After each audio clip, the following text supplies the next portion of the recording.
What's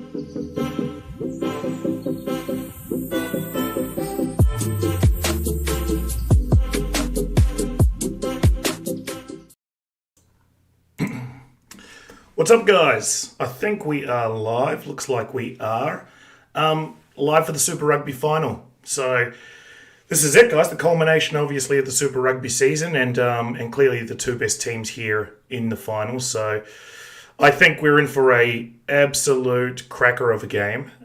It's really difficult to predict this one. I've been going backwards and forwards on who I think will win. I will give a final prediction before we actually start the game, but before we do that, I just want to spend a bit of time building this thing up, just going through some of the squads, some of the key talking points, and then just working through how we think this game will play out and ultimately who we think will be successful and probably bring this one home.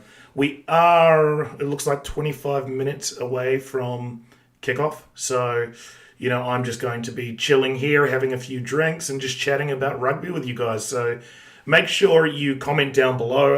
I will get to and read the questions throughout the live stream.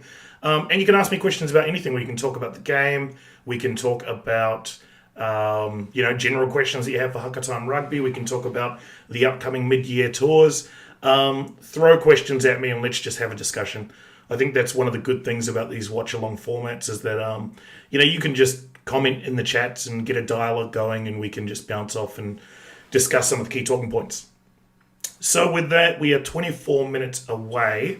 I'm going to switch over to this view so we can actually start talking about the squads. Now, probably the first thing I'll touch on, obviously we've got All Blacks tours coming up very, very soon. So is this game a pseudo All Blacks trial? I mean, there's a lot of players in this game where positions are up for grabs. So as I look at the squads here and I look at the matchups, I start to think, well, how is the performance today going to play out in terms of All Black selections in the coming tours? We've also got a number of players that will be representing New Zealand Māori. So I'm also interested in how they go today because, that's going to have implications for the whole series here against Ireland. But let's take a look at these squads. I mean, we'll start with the front row. I prefer to start with the front row rather than the backs. Established group. Both sides have very good front rows. So on the Blues side, Alex Hodgman, Kurt Eklund, Nepo Laulala. I commented on one of my my videos that, Kurt Eklund in particular, he's had a great season, scoring tries, playing really well. And I think he's one of those guys that's just on the borderline of cracking it into the All Blacks. There's certainly a number of players ahead of him that are far better, but he's had a great season, and I think he's not far away from an All Blacks call-up, and he could even be seen as injury cover. So I'm sure he's sort of in the mix at the moment. When I look at the Crusaders, so Ollie Jaeger, obviously born in Ireland, Cody Taylor, been in the All Blacks a long time, George Bower, also an established or becoming an established All Black now. So in terms of who I think has the edge here in the front row, I think it's pretty close. I think scrummaging, you might lean slightly towards the Crusaders, but only slightly. And in general play, then you might lean slightly towards the Blues. I mean, ball in hand, Kurt Eklund's great, Nepo Laulala is quite mobile, and Cody Taylor we know is great with ball in hand. So I probably lean Blues in terms of general play, and I lean Crusaders in terms of the set piece. When we look at the locks, so Tom Robinson, Josh Goodhue, Sam Whitelock, Scott Barrett. So what more can you say about Sam Whitelock and Scott Barrett? I mean, they're established All Blacks. They've been around a long time. I think they're going to be pretty good. They've also been part of these Crusaders teams that have been very successful over a number of years. So they've got that mentality. They've seen it all before. They've been there, done that. I think their experience is going to be really important for the Crusaders in this game. Before we get to the game, I will give a prediction. I'm just sort of going through the squad so we can start to build this up a little bit. And then Josh Goodhue, Tom Robinson. So there's a few brothers that are playing against each other and obviously with each other here. So Josh Goodhue and Jack Goodhue, obviously from the Crusaders. Brothers playing against each other. We know about the Barrett brothers playing against each other. Scott Barrett as captain of the Crusaders and Beauden Barrett as captain of the Blues. So really interesting talking points there just around brothers and how they'll play against each other. If we look at the back row, so Hoskins Satutu, Akira Ioane, so Dalton Papali'i has been named as fit to come in off the bench. So I think he will get quite a few minutes. I mean, you definitely want your captain there. This is a final. I know that we've got an All Blacks tour coming up, but I'm pretty sure that Captain Dalton Papali'i is going to want to step in here and try to influence this game. So you'd be hard pressed keeping him out. And then if we look at the other side, you got Pablo Matera. He's been fantastic this year. Cullen Grace, probably one of those unlucky people to miss out on an All Blacks call-up. Tom Christie, tackle machine. That's a solid back row. I mean, they do have a big exclusion, obviously, with Blackadder, Ethan Blackadder out. He would have been starting for sure and really had an impact on this game with his physicality. But that's still a great back row combination. Pablo Matera has been fantastic, physical. Cullen Grace, young, mobile, physical. And Tom Christie, as I mentioned, defensive, very defensive. And, the other side, you've got, ball-playing ability of Hoskins Satutu, Akira Ioane. Both of those guys, big, strong ball carriers. So I give the breakdown edge probably only slightly to the Crusaders here. But general ball play, running around the track, ability to influence the game through ball play, you'd probably lean towards the Blues. A lot more attacking threats there for the Blues. And I think once they do bring on Dalton Papali'i, you would say that they probably have the better of the back row exchanges at that point. And, it'll be interesting to see what time they bring him in. As I mentioned, as a captain, you probably don't want to sit on the bench for too long. But, it depends on his injury. It depends on, how he's going to be preparing for the All Blacks tests. Will determine how much he puts in here. But this is the first final in Auckland for a long, long time. And I think because of that, you're going to see Papali'i want to play a significant portion of this game. I'd be surprised if he is not on after halftime or before. But let's see, that's a big call. Moving on, Bryn Hall, Finlay Christie. Finlay Christie gets the nod in the All Blacks, obviously, ahead of Brad Weber and TJ Perenara. And that's the right call. I mean, that's the reward for a great season that the Blues have had. Finlay Christie obviously getting the nod there for the All Blacks. And well-deserved there, I might add, as well. Bryn Hall, really unlucky for him. I mean, the way that they've named the teams, obviously, there are two positions in the Māori All Blacks. He would typically fill one of those positions in the Māori All Blacks, but given TJ Perenara, given Brad Weber weren't selected in the All Blacks, it's opened up the opportunity in New Zealand Māori for them. And therefore, Bryn Hall misses out. And I really feel for him because he's a player that played a number of years in the Māori All Blacks. This is a big international series. I know that, your two best players are certainly TJ Perenara and also Brad Weber, but in selecting a team like the Māori, they represent, obviously, Māori people. There is a history here in this team, and I thought they might have leant towards someone who has been established and been there a while and who understands, the culture of the team, who understands and brings a bit of mana as well. To the jersey. So really unlucky for Bryn Hall. I hope he plays out of his skin and he's there as backup cover should there be an injury. But, in terms of his influence on this game, I mean, he's just got that combination with Richie Mo'unga working quite well. Finlay Christie, great combination with Beauden Barrett, probably has a bit more pep in terms of his pass. But, there's nothing really to choose between these two. I mean, Finlay Christie, Beauden Barrett, that combination is well established. Bryn Hall, Richie Mo'unga, that combination is well established. Crazy NZ OG Smokes says Sader's defence was insane last week, but won't be easy for the Blues to crack. I look at the way the Crusaders held out the Chiefs, and everyone's talking about their big match experience, and everyone's talking about fantastic defensive effort, but the Blues equally had fantastic defence towards the end of that game against the Brumbies. They kept out a number of tries. I mean, When Perofeta missed that tackle in the first half to give the Brumbies their first try, I thought, he might have done himself out of an All Blacks jersey. But then to save that tackle late, that was amazing. A number of try-saving tackles towards the death there. And the charge down as well to stop, the Brumbies from getting that drop goal. So you have to look at the Blues and say they perform defensively as well. And I also think that in those conditions, the Chiefs really struggled to get continuity with the ball in hand. If the Crusaders defend their line like that again, down to 14 against the Blues will crack them open. So I think we have to look at this and say, while they were defensively very, very strong, great sign, experienced team, a better team scores against them, I think, in that those positions. So let's see. I think defensively both teams are great. I think if they're given opportunities like that, both teams will score. So let's just see how that one plays out.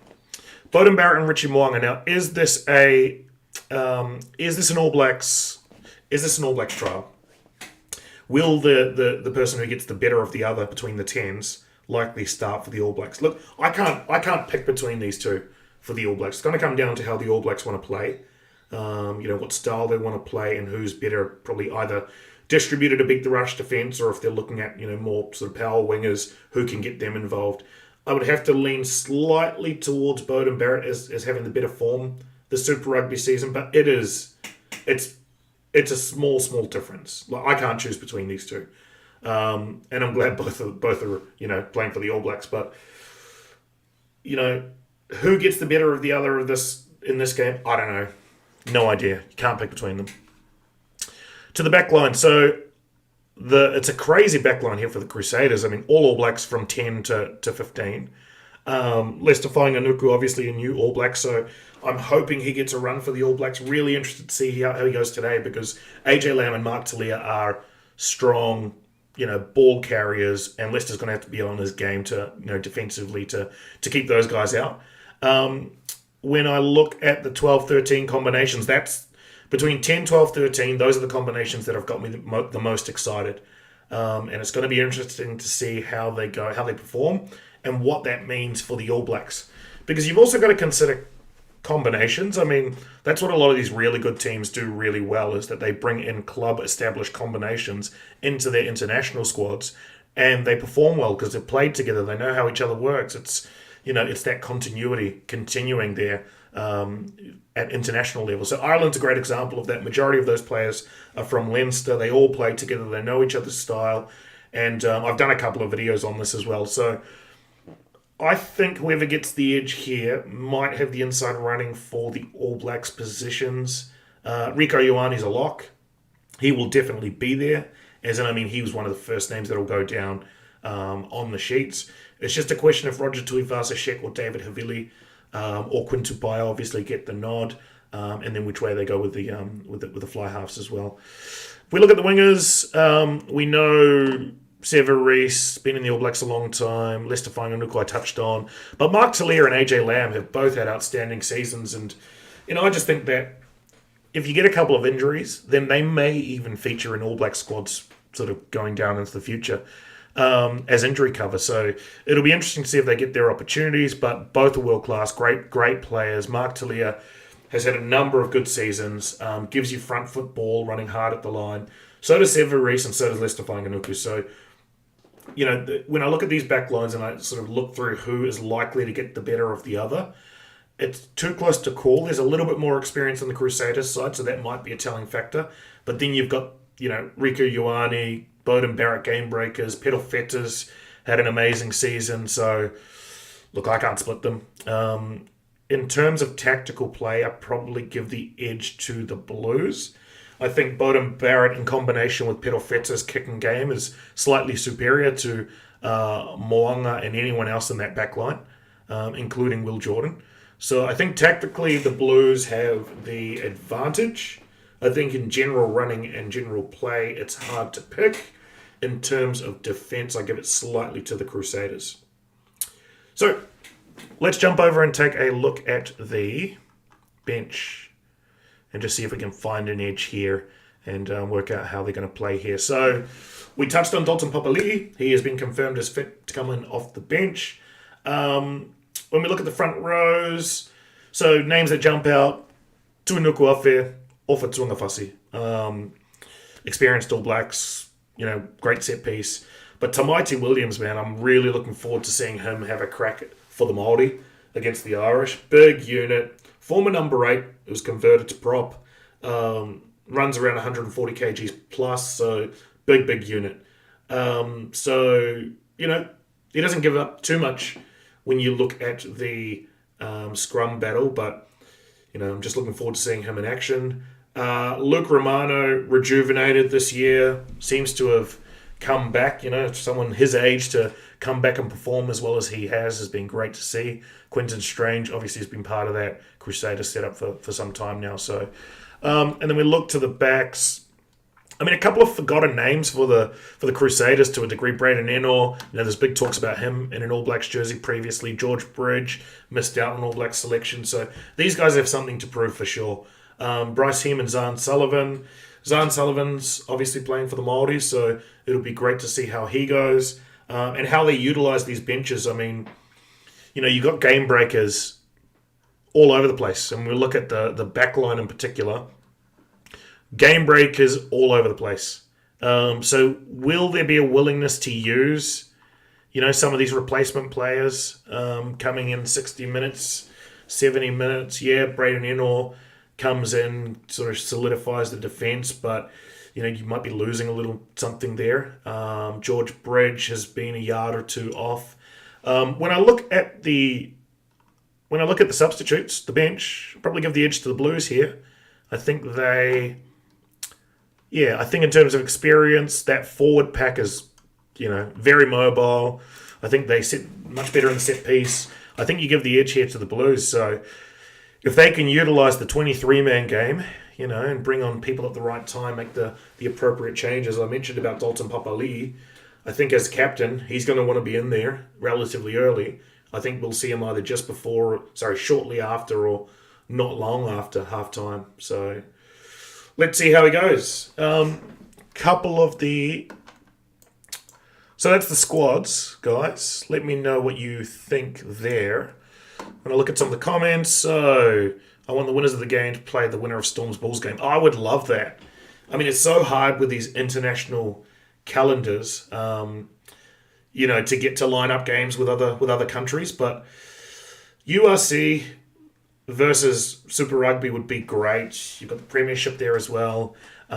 It just seems too hard the way the clubs are managed over in the European side of things. But mind you, in saying that, New Zealand Rugby hasn't done a great job of managing things with Super Rugby of late. I'm going to get into this at halftime because there's a few talking points that have popped up, namely around Super Rugby, and the potential for Australia to leave Super Rugby has been quite interesting. So, and I'll cover that off at halftime. I just want to go through some of these articles with you guys and just sort of work out what it all means. But I do look at New Zealand Rugby recently and just think, you guys haven't done a great job. Yes, there's been COVID to think about, but we've put ourselves in a position where our partners want to leave Super Rugby. That's not great management, and it leaves New Zealand Rugby vulnerable. So, I would have much preferred that, we continue to build on the partnership with Australia.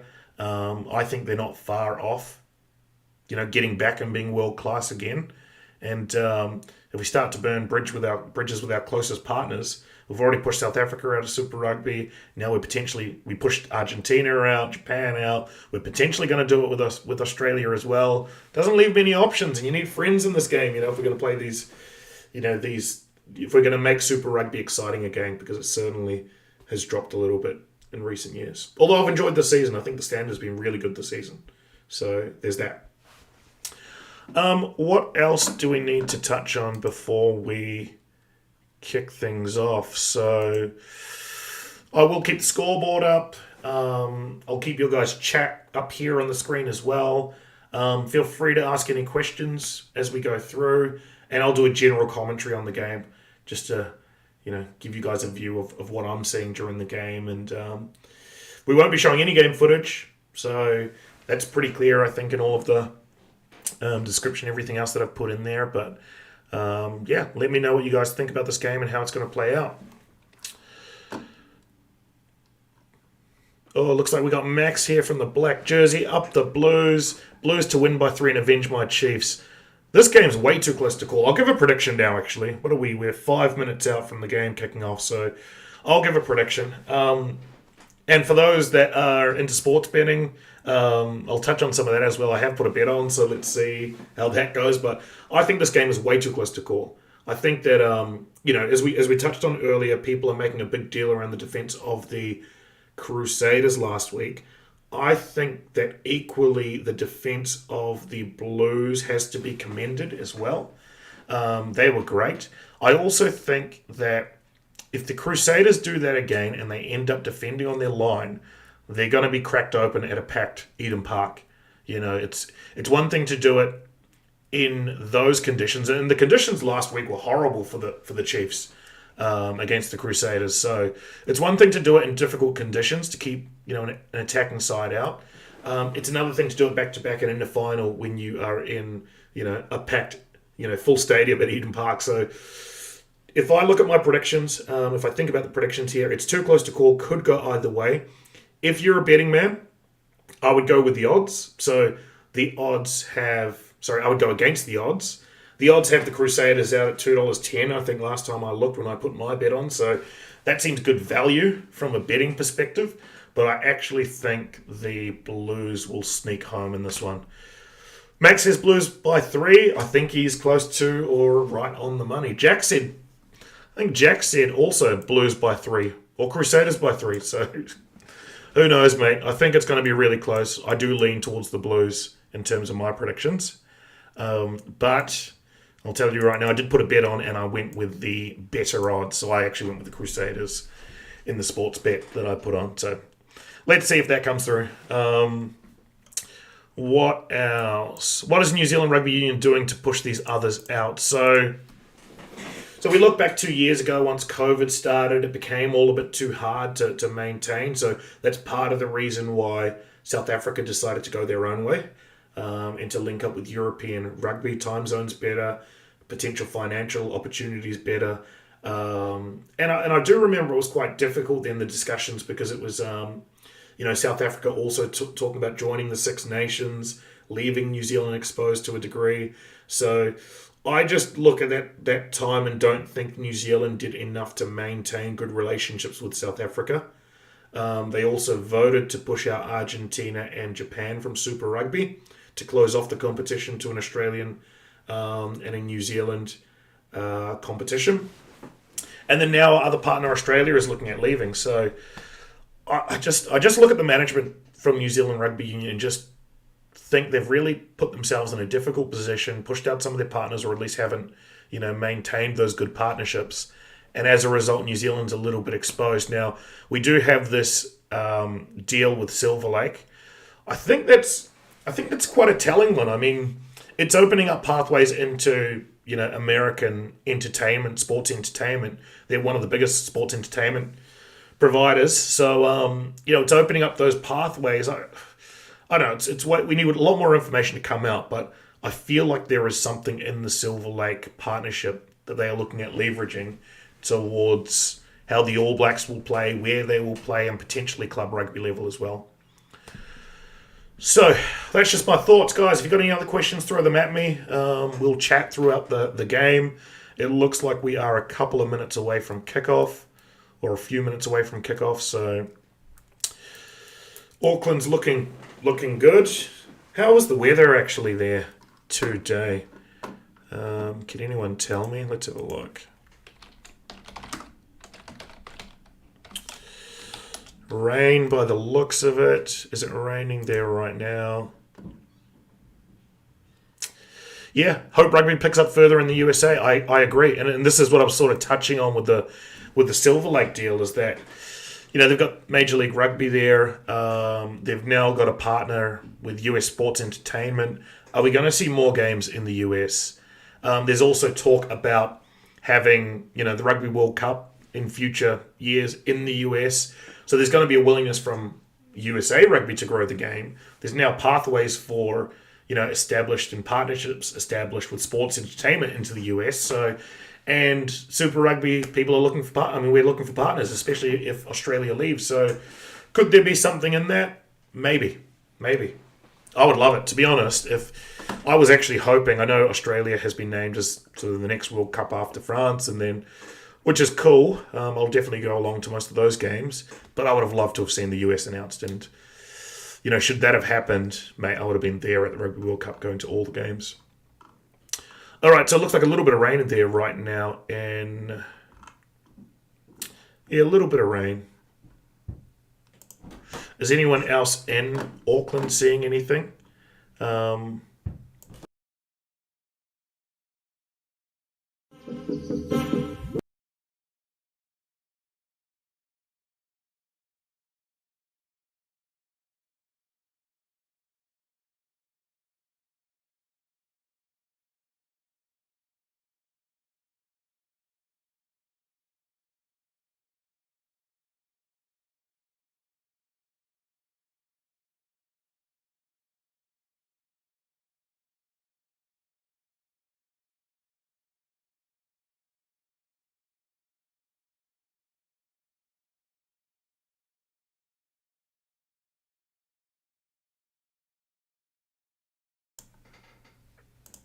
Back. Sorry, guys. Had to get a beer.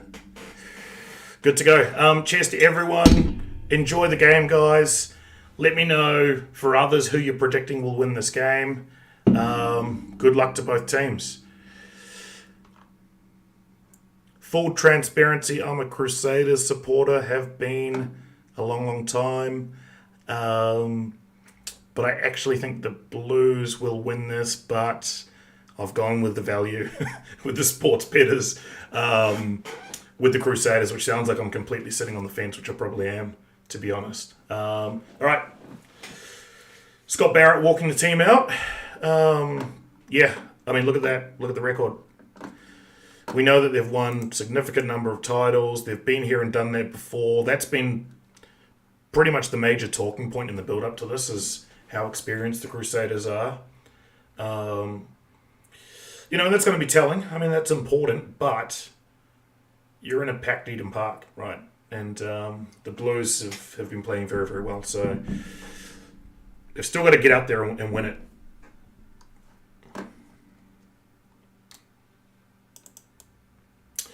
Cows wants to talk about the 2021 loss to Ireland prior to the Irish Test Series. Yeah, I can touch on some of the, my thoughts now on that. If you like, happy to do so. So, I mean, we do have to remember we were at the back of a long season. So I do think the whole travel fatigue, that's a factor. I think that Ireland played very, very well. I mean, they were extremely well drilled. Low errors in the first half. And I watched the game back recently, and I just thought we are right in this game, even up towards the end. We definitely lacked in physicality. They kept getting over the game line, which is why I think the All Blacks really need to focus in on, selections that will help us get over the game line. I think we've gone away from being quite a physical team, and a lot smaller in terms of the wings and everything else. So I'd like them to select players and prioritise players that can both get over the game line and get around the rush defence. I didn't think we had too many problems with the rush defence actually on that day, but they just played really, really well. They also got a few calls. I hate to blame the ref, and I don't blame the ref, but they had a few calls that went their way. I actually thought the performance of the refs was weird. That's not going to happen at home. So, yeah, I agree. We looked tired. We looked tired that day. And I think it was telling, but we are now at home, coming off a Super Rugby season, but I just think that everything's in our favour. Everything's in our favour for this tour. So, as I've started building up the games, I've looked at the strengths of Ireland, and we have to acknowledge they're very, very well drilled. The combinations are well established because they're all Leinster. They play together week in, week out. They know how each other operates. That's going to be difficult, but they have been bullied in recent games. Leinster dropped a couple of games in big matches as well. Then we also see that last year France were able to beat Ireland in the Six Nations. These are really telling losses, right? Because they were out-muscled. Fozzie's mentioned that as well, that he's going to be focusing on physicality, improving physicality for the All Blacks. So I look at last year's game and I think, look, a fresh All Blacks outfit at home, tough to beat. And I can't see us making the similar mistakes. and we were still right in that game up until the end. I just think we need more physicality. We need a couple of big ball carriers on the back line. So I'd love to see Leicester Fainga'anuku get a run. I think we've gone away from big wingers and focused more on speed and agility, which has meant that we haven't been able to dent the game line as much. And I think there is an opportunity for us to get back to being physical players again, getting back to being, winning momentum over the game line. So hopefully that is reflected in the selections. It's definitely reflected in some of the team, that was announced as part of the All Blacks squad this week. So let's get the scoreboard up. I will be keeping an eye on the score right there on the scoreboard. But yeah, that was just my thoughts of that 2021 loss. I think the loss to France was more concerning for me last year. That was, they're a scary team, mate. Young team. I think come the World Cup next year, they're going to be very, very hard to beat at home. Might even try and get over there for that, I think. Let's see. All right, Cal's predictions. Who are you picking in this game? Anyone else predictions?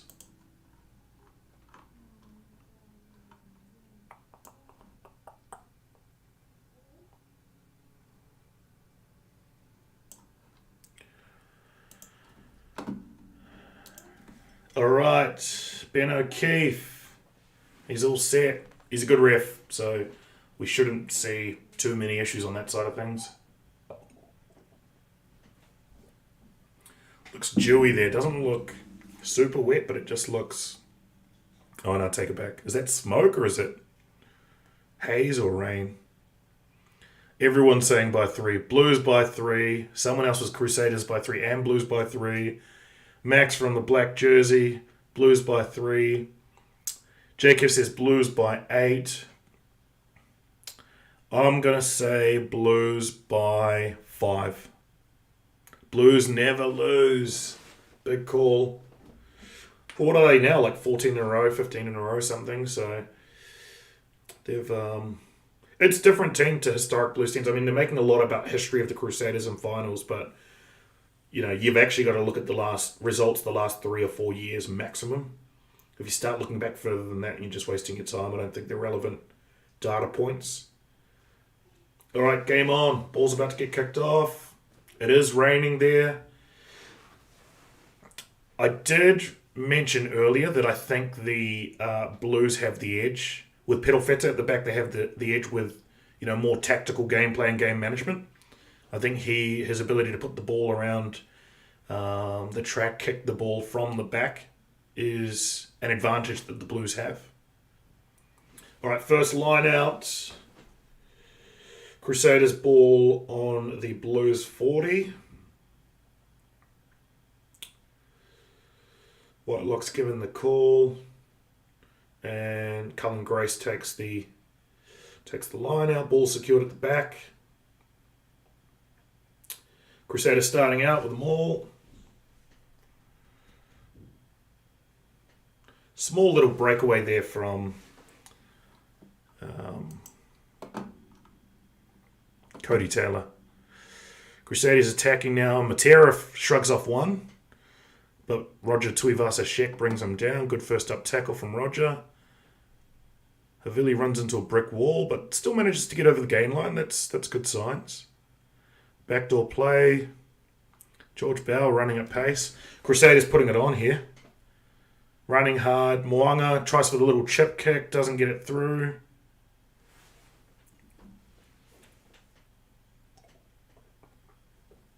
Ball secured here on the 22 though for the Crusaders.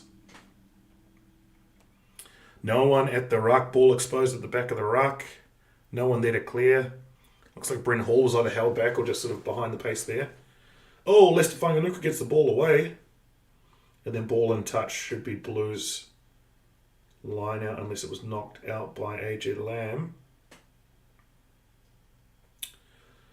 Yep, Blues line out inside the 22. So we saw an attacking raid there. Crusaders went right. Good little offload there from Leicester Fainga'anuku. And then he gets tackled into touch.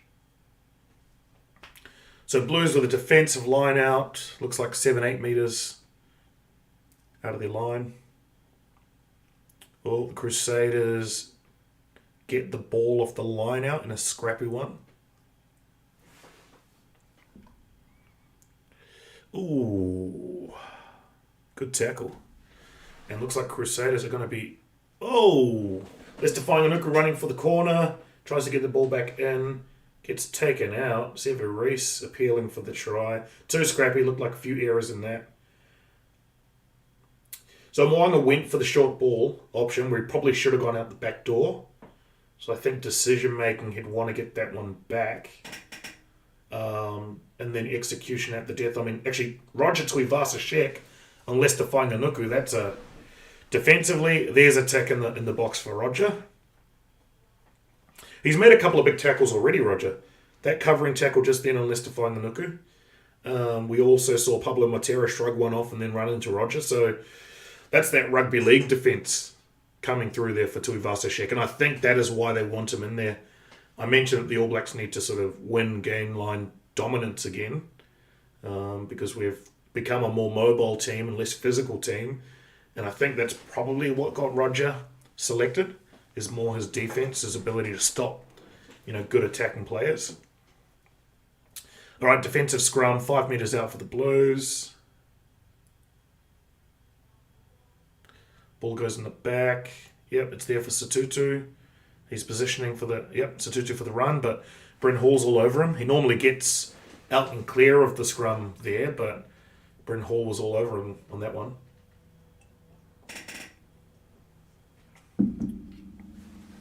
Ball secured at the back. Christie's got it, getting ready to kick. Yeah, there it goes. Yeah, pretty good clearance. He gets them out to the, not good clearance, I should say, just past the 22.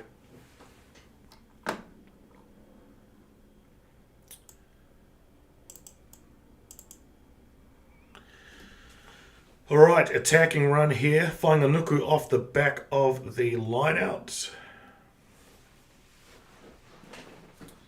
Yep, ball going into the ruck. Oh, that's the one.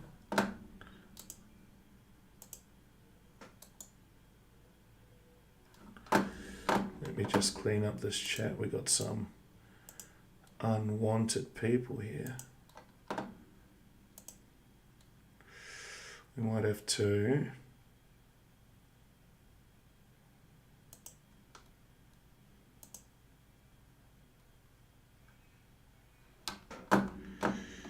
Yo, we don't do that around here, bro, so you gotta find somewhere else with those comments.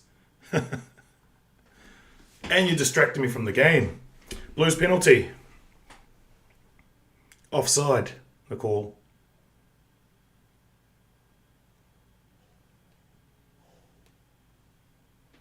Matera offside. You know what? There's a lot of talk about defense last week, but they were put under difficult position because of Matera. One yellow card last week, unfair. I mean, he was part of that. That's more of a team yellow card. The second was definitely his. He gives away a yellow card in this, and that could be really telling. He's just given away a penalty here. Blues line out. Crusaders 40, and stolen again by the Crusaders. Cullen Grace. It's one thing we forget, actually, with him. Obviously loose forward, but great in the line-out. So he's doing his stocks no harm. Moanga dashes out of trouble, runs it. Oh, Moanga's got the break. Turns it inside to Cody Taylor, who knocks it on. At the halfway line, Blues now counter-attack. Akita has the ball, throws it over to Moanga. They will play the advantage. Yo, they're running the ball here.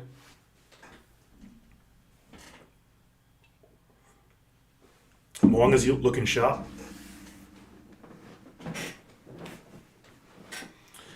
Yeah, dummied a couple of times. They held the ball, managed to go through the gap. Turned it back inside to Cody Taylor. Couldn't handle the pass. Got to catch those, bro.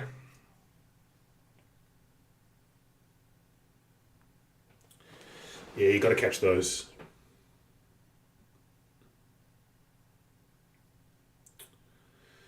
he normally would catch those. So maybe rain is playing a part here. Maybe the weather's playing a part.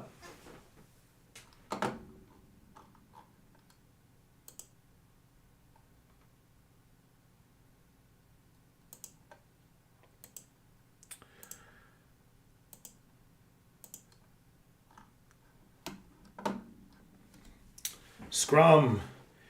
So the lineout's a real concern for the Blues at the moment. I think they've lost 2 now. Scrum Crusaders. Let's see if there's any dominance either way here. Well, Bowden's calling a play.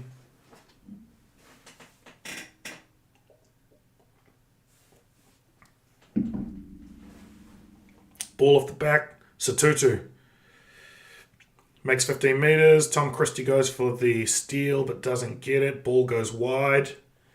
Attacking up the touchline. AJ Lamb gets over the gain line. Blues still attacking on the 40. Crusaders 40. Bowden tries to go through but gets eaten up by Christie. Matera really attacks that breakdown there. Pitofeta, backdoor play. Swarming defense from the Crusaders, just stifling the Blues a little bit. They're unable to really make any yardage here. Bowden Barrett's running it. Does get go forward ball, which is good. Hodgman gets driven backwards, which is bad. Pitofeta with the kick. And this is what I was saying, is they need to use him a little bit more and use his ability to kick, but you don't want to kick to Will Jordan, who just beats 3 players and gets chopped down by Christie, I'd say it was. Or was it Eklund? And then the Crusaders clear into Blues territory. Pitofeta is there waiting.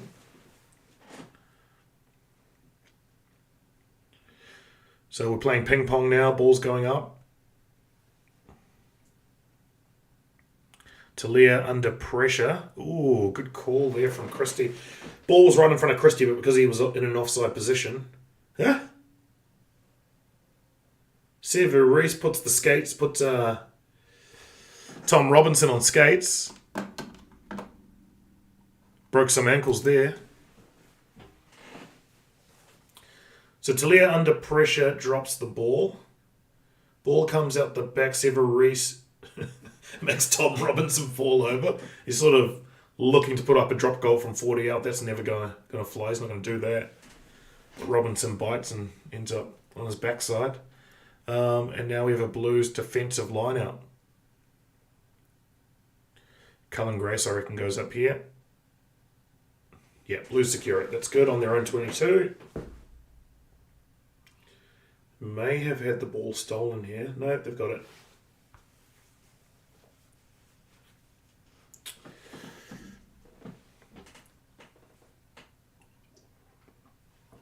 So the Crusaders definitely have the advantage here. I mean, they've got the territory.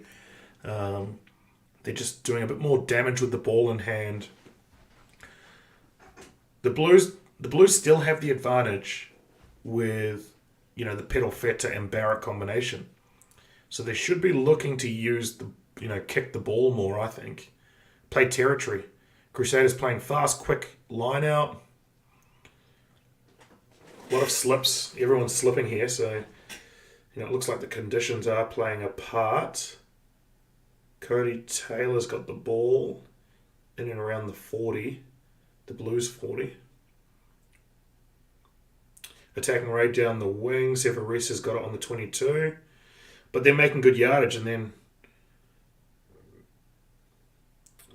Satutu with the physical tackle there on Cullen Grace. Goodhue shrugs off Ioane. Head-to-head battle there. One of those will be named will be starting for the All Blacks. It's probably Rico, but Jack Goodhue will want to remind the selectors. Oh, good ball out there from Fainganuku. Break down the edge, and Cody Taylor, gets tackled right. That should be out, yeah. I thought they were going to allow that to keep playing, but yeah, that's no try. But dangerous down the plate. It's that offload from Whanganuku. So, look, I said, is there anything on these games, and are these are All Black selections on the line here? I think Lester Whanganuku could play his way into the All Blacks if he keeps playing like this. I mean, that was a break off of his offload down the edge, and that's how you beat a rush defence. If you want to get over the gain line, that's another way to do it. So he could force his way into the All Blacks here. He keeps playing like this.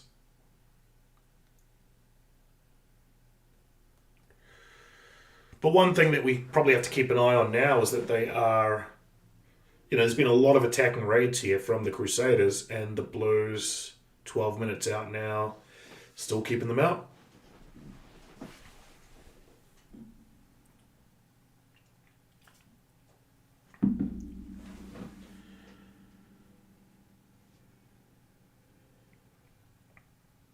Line out Crusaders, about 30 metres out. They've definitely had the better of the line out now, so both attacking and defensive. Maul, got 5 metres gain on the maul here. And they've got the advantage, have they? Richie Mwanga goes for the drop goal. Gets it. There we go, first points. Let's update the score.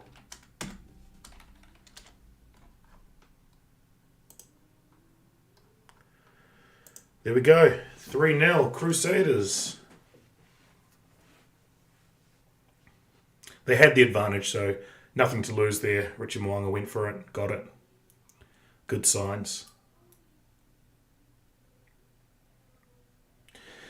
Yeah, and they needed to come away with points there. I mean, they had a lot of territory and a lot of attack there in the Blues half, so that's one thing they do extremely well. Probably one thing that the Chiefs didn't do so well last week was take points when they were on offer.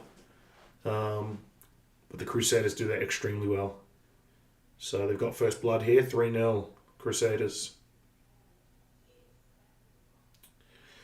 Cleared by Bryn Hall to the halfway line, Blues line out.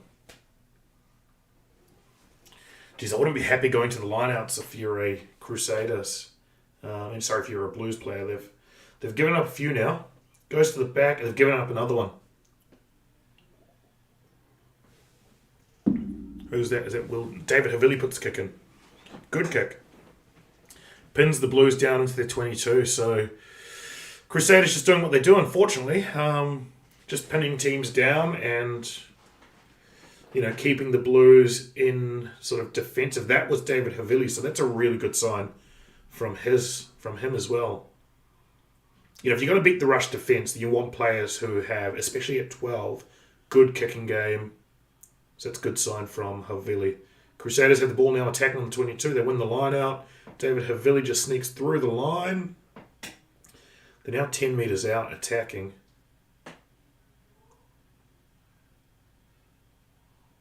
Oli Jaeger's got it. They're 5 metres out now. Hitting the line. Look, they're gonna be hard to keep out here, guys. Scott Barrett pushed back. They're still on the 5 metre line. Crusaders ball.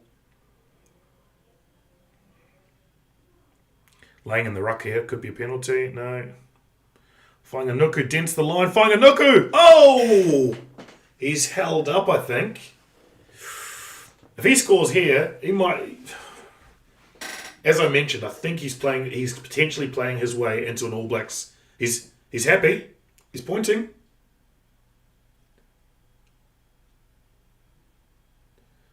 They're calling it held up. Oh, going upstairs. He might be playing his way into starting for the All Blacks here, guys. Lester Whanganuku. Let's see. On-field decision is held up. Check grounding. Yeah, he's just given the nod. Yeah, bro. I got that. Nice.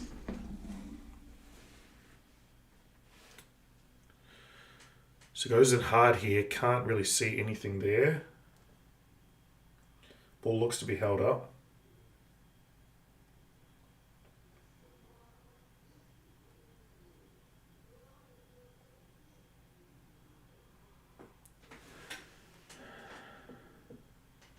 He's got his finger up. He likes it, but it's just... oh, yeah. Oh, it's hard to see. Well, I can't conclusively see anything there.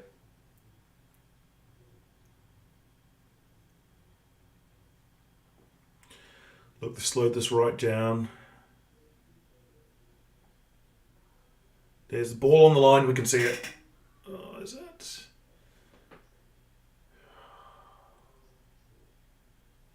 yeah, I don't know. That's a tough one. Hard to call that one. Xavier Brown, what's up, bro? G'day. Kia ora. Hello. He likes it. He's got his thumb up, finger up, but I just can't see the ball grounded there.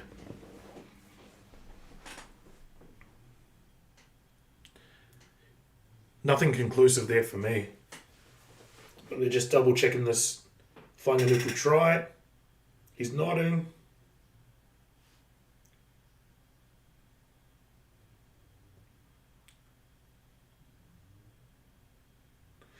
No try. Yeah, as I mentioned, I mean, he seemed really confident. He probably did score that, to be honest, but there was nothing conclusive about it. We didn't have an angle which really verified it, so can't really give that one, can you?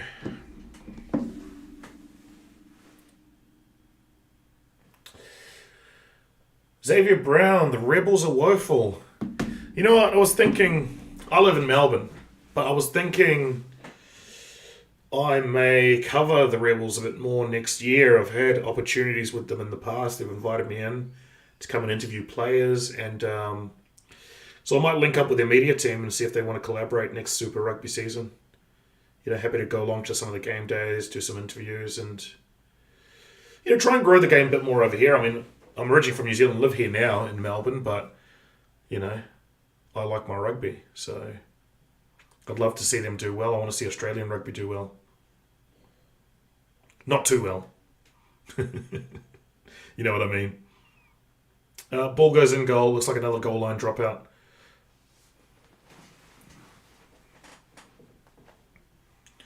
Whanganui gets the ball, hitting it up.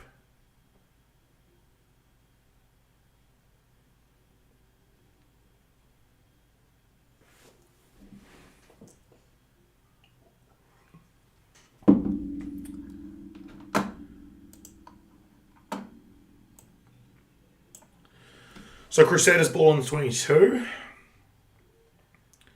Spreading the ball around here. They're looking ominous here.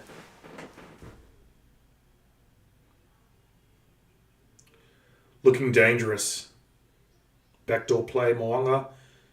Probably should have held that up a little bit longer, I think there, Richie. Get the defense to commit before you throw that ball out. Blues have got the ball now. Crossfield kick from Barrett. Go another one. AJ Lamb tries to keep it in. Called knock on. Advantage Blues first. Looks like the Blues will get the ball. They really need to get out of their territory here. They've been in the 22 a significant amount of time. Let's check some of these stats. Let's check stats. We can come over to this view. Stats say meters carried. So Crusaders, you would expect that they've had more of the ball. Offloads 3. Love league, bro. I absolutely love league. Unfortunately, I am a diehard Warriors fan. So you know what that means.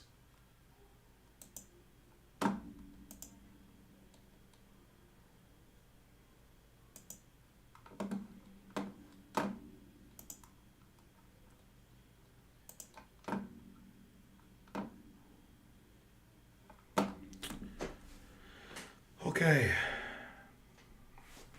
So, what else was I going to say about this before I got distracted by this stupid spammer? So kicks in play, nothing to choose between them. Breakdown. I mean, this just reflects more ball from the Crusaders. Set plays, lineouts. That's an area the Blues really need to focus on. Not anymore, bro. My rugby playing days are well and truly over.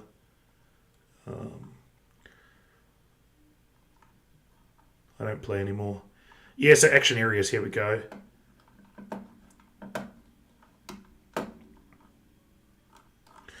Yeah, so a lot more territory and possession for the Crusaders, as we would expect.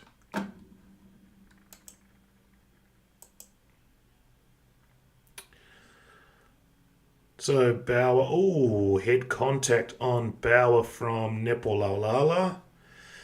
He will be lucky to get away with that one. That's direct contact to the head. Yeah, so we could have a card here. We most likely will, unfortunately. This is one area that's kind of irritating me a bit is, any minor contact with the head. For those that played rugby, I mean, you will know, right? You know what you sign up for. You know what to expect. It's a physical game, so you're going to take knocks in the head. I know there's a big focus on player welfare. That's great, but, it can be at the detriment of the game if we start throwing players off and expecting them to significantly change their tackling technique. Looks like they've kept him on, which is great. We don't want to see him go off the field.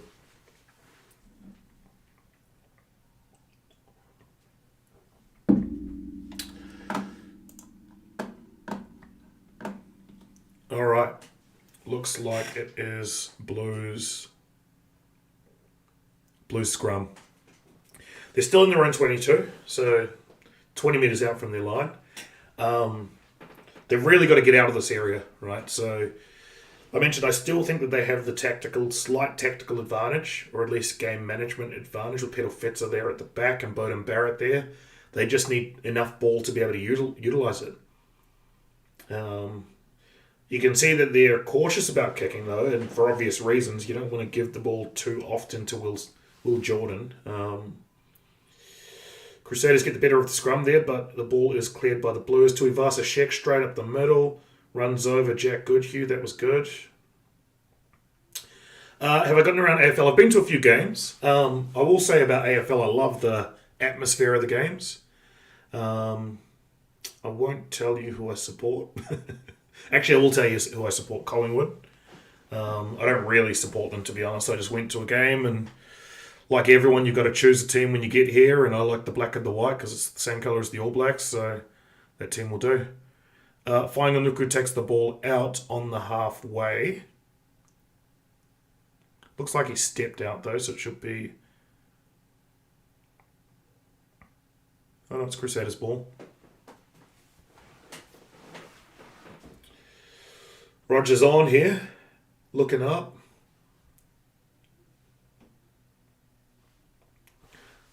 Are they checking the decision here? See, this is another thing that's killing the game, is these TMO decisions. We're constantly having to... You know what's killing the streams is these spam botters.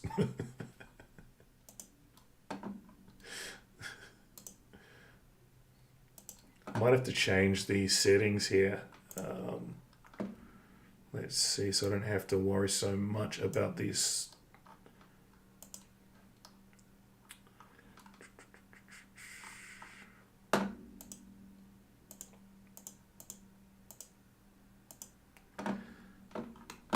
No, don't know how to change it.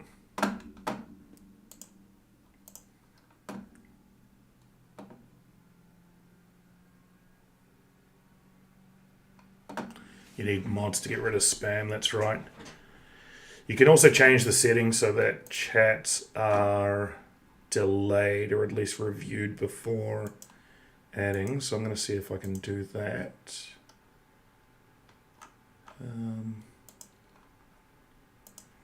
While they're looking at this, Roger takes head-on-head contact. Look, that's just good contact, I thought.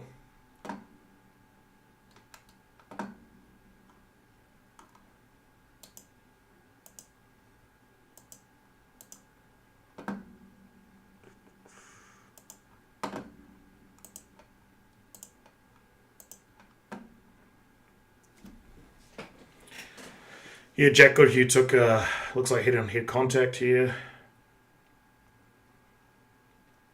So he was lined up in good position then, but Havili took him off his line and it meant he was knocked into Goodhue. Obviously can't see any foul play there, it's just contact.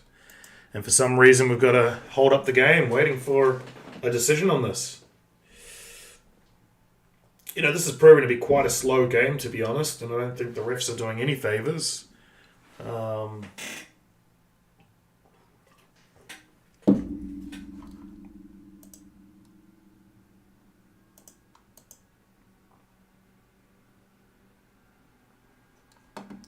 right, Crusaders win the line out.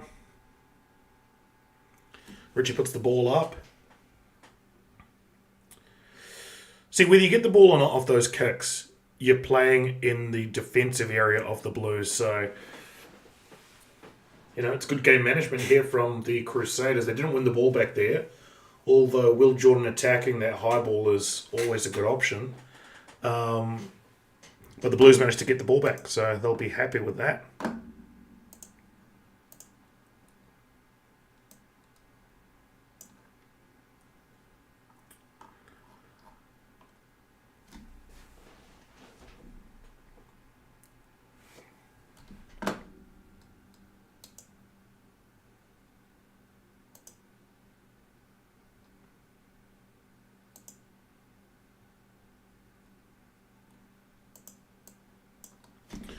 All right, Blues, scrum.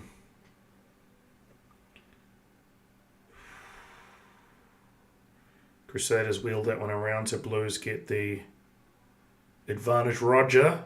Should have held that up a bit longer there, Rog. Blues attacking here. Get the ball into the back. Good kick. Really, really good there from the Blues. So, Aussie side's leaving Super Rugby. I'm going to cover that off at halftime. I've got the article up here, so I'm going to run through that one in more detail. I think New Zealand Rugby Union have royally messed things up, is the polite way to say it. I think they're not treating their partners well enough. We've pushed away a few partners as well in South Africa and Argentina. And our closest ally now, we are not happy with us either. So, anything that happens here is New Zealand Rugby's doing, and it would be really unfortunate if Super Rugby is, suffers from that. All right, defensively, Crusaders are under pressure here, but clear the ball out. So, Blues will get the ball on the 22, on the Crusaders 22. Good attacking opportunity here for the Blues. Rogers looked the most willing. He's hit the line hard, been able to dent the line on occasions. We know he's got a good offload, so I'd like to see them run off Roger Tuivasa Shek a bit more in attack. Blues secure the line out.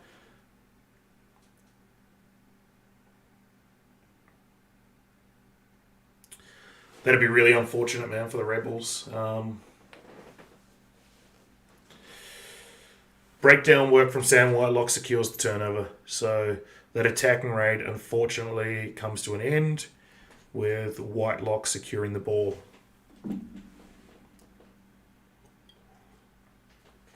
Yeah, on the Rebels, I'm going to put my support in behind them next year. I really want to see Australian rugby do well and, support local teams as well. So a few years ago, I reached out to the media team there and was able to come in and do interviews and preview the season. So I'll be reaching out to them again, I think, for the next Super Rugby season to do the same.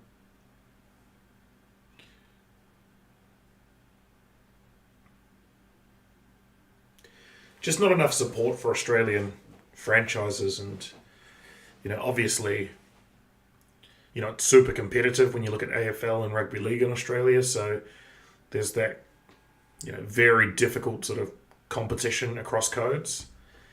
And but Melbourne, people love to support anything, right? They turn out for any sport. So I think if a bit more work from in marketing, and you can get a bit more support behind the Rebels, hopefully.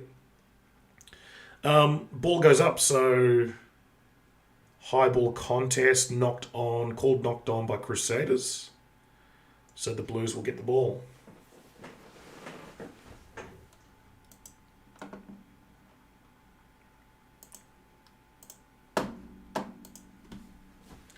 Look, nothing really separating these teams. 3-0. Crusaders have had the better, but let's get the scoreboard up. The Crusaders have had the better, but the Blues are sort of starting to get back into the arm wrestle. Mr. Lachlan saying Crusaders 25-20. Yeah, I mean, we're 20 minutes in and it's 3-0. I'd like to see a bit more action here. It's proven to be a really slow game. I guess what I've noticed so far is that the territory battle, the Crusaders are winning. Blues aren't really able to establish any really good attacking play right now. They've had a couple of breaks, but Crusaders are doing what they do. They're pinning them down. They're playing territory, and they're making the Blues work out of their own in-goal area. So to really come back into this game, the Blues need to start playing territory, getting the ball down the other end. Crowd's right into it. That's good. And I'd like to see them attack through Roger Tuivasa-Sheck a little bit more. He seems the most likely to break things open here. Another attacking opportunity just on halfway. People in Victoria only league because the Storm are good. Storm are way too good. I mean, have been since the early days. They're an amazing club. AJ Lamb comes off an attacking raid from Bowden Barrett. Pedofeta, ball's not clean, so unable to take that one. Oh, not you again. Bruh. What are you up to?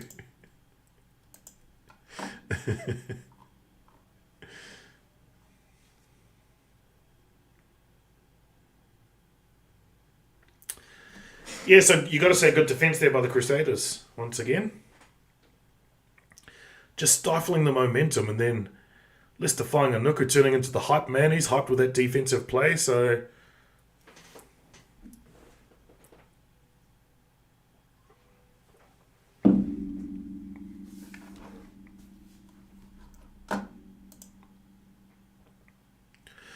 this is turning into a bit of a ball fest, this game, to be honest. I want to see a bit more activity here. All right, Crusaders scrum just inside Blues territory. Scrum looking solid. Oh, good timing there from Christie. And then, look, the tactics are very clear here from the Crusaders. So that was a scrum just over the halfway line. They get the ball, and rather than attack, they just chip it in behind. And look, they've obviously spoken about what wins finals games. All Blues take the quick line out, and it is dominating territory. So the Blues have got to do something here. They've got to get out of their own area and get more attacking opportunities in the Crusaders territory. Playing way too much defence, being pushed back into their own 22. All right, here we go. Christie's got the ball on the 22. He'll clear this ball.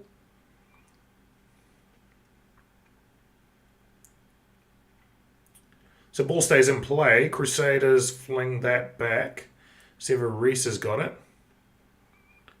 He gets eaten up there at the halfway. Again, halfway, Crusaders attacking. Ball goes straight up. And David Havili manages to get it back.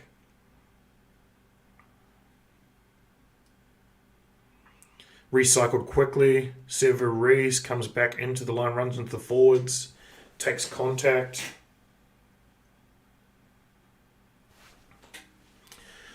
Now the Crusaders spreading it wide, using the width of the field. Lester Fainga'anuku's proven to be a handful.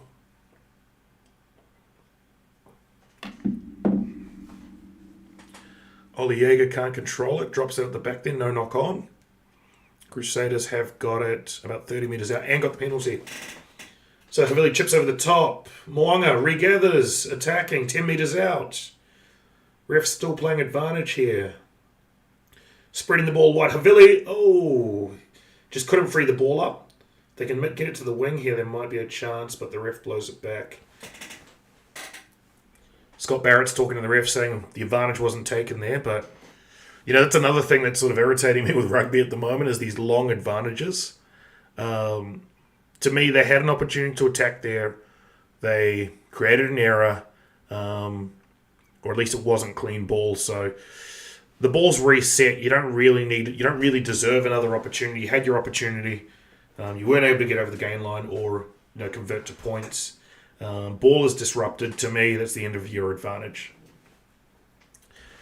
All right, David Havili. So Moanga's going for the penalty, I should say.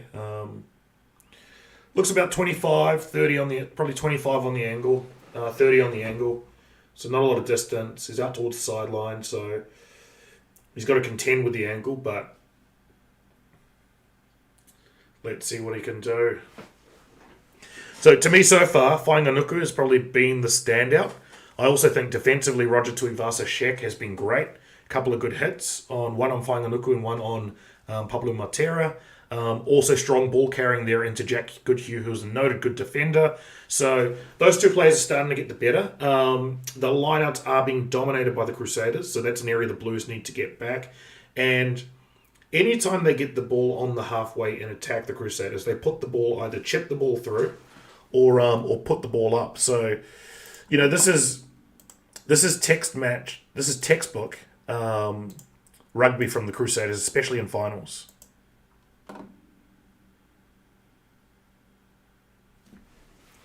So Moanga's lining up the penalty here. Let's get the scoreboard back up.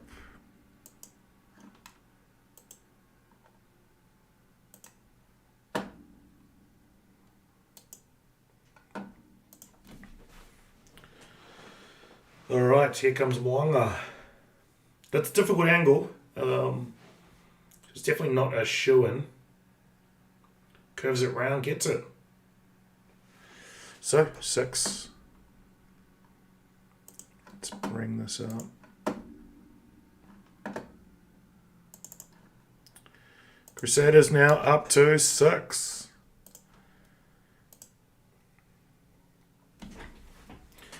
So, Crusaders doing what they do. The Blues need to play down the other end of the field and use some of their ball running threats.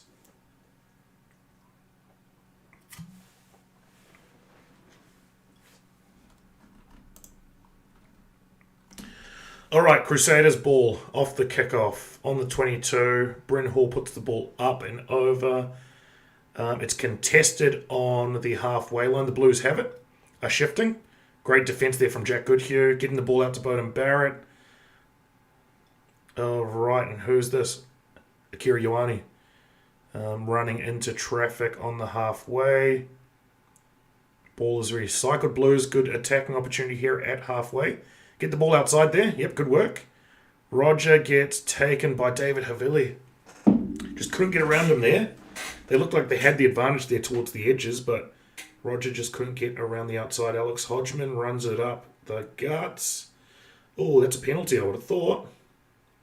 Stray boot there, slowing down the ball. I thought that would have been a penalty to the Blues. Ref didn't see it that way. And the Crusaders now have it in their own yardage on the 40-metre line. Kick the ball over to Beauden Barrett, who brings it out of his 22. Looks up, looking for space behind Sever Reese, doesn't find it. So Sever Reese is able to bring it back and put the ball up. Playing ping pong again here. Christie takes the ball but ducks under the defense from Sever Reese. AJ Lamb gets tackled and throws the ball out over the sideline. So really not clean ball there. Look, the Blues just haven't been able to get into this game. They just seem to be stuck in first or second gear right now. I'd just like to see them kick the ball a bit more, get the ball into space, vary your attack, because what they're doing is every time they get the ball, there's no threat of the kick. There's just, we're passing it out, 1 out, 2 out, running it, and the rush defense from the Crusaders is able to pin them down. So it's a line out on halfway, and it looks like it is the Blues ball.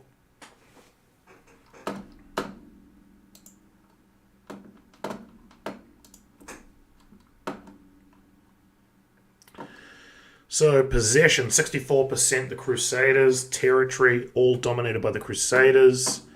They're doing what they do. What everyone expected they would do. Is dominate some of these key match areas and...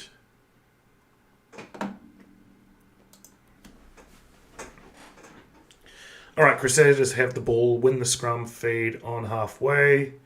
David Havili running into traffic. He's playing a lot more physically, I'm noticing, this game. So maybe that's been a work on, asked for by the All Black selectors, but he's certainly a lot more solid in contact. Richie Mo'unga, same thing again. Gets the ball on halfway, attacking opportunity, pins the Blues back, and what a kick. He pins them straight back into their own 22 yet again.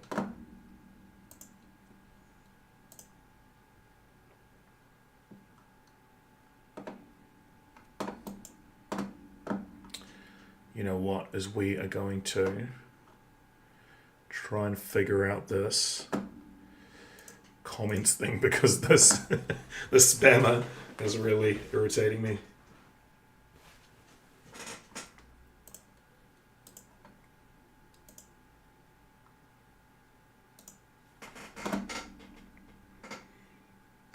Crusaders got the ball on attack.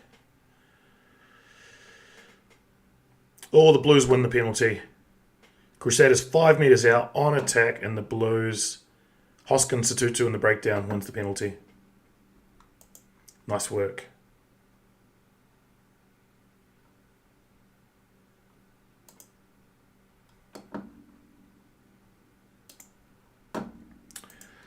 All right.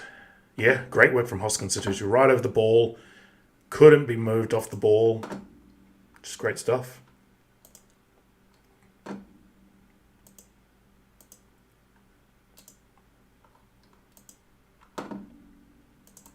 All right, Crusaders have the ball in attack, and they throw it out towards the wing, and it goes into touch. So, yeah, not great there from them.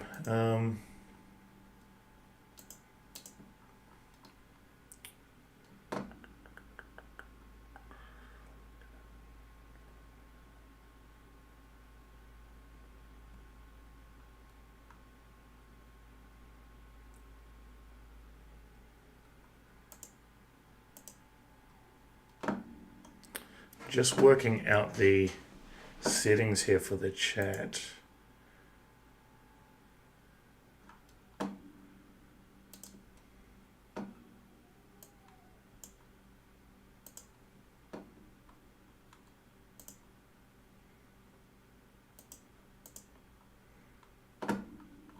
All right, I'm going to move the chat to subscribers only, guys. So if you haven't subscribed, go ahead and subscribe, and you should be able to chat. Hopefully that fixes some of these issues we're having with the spammers.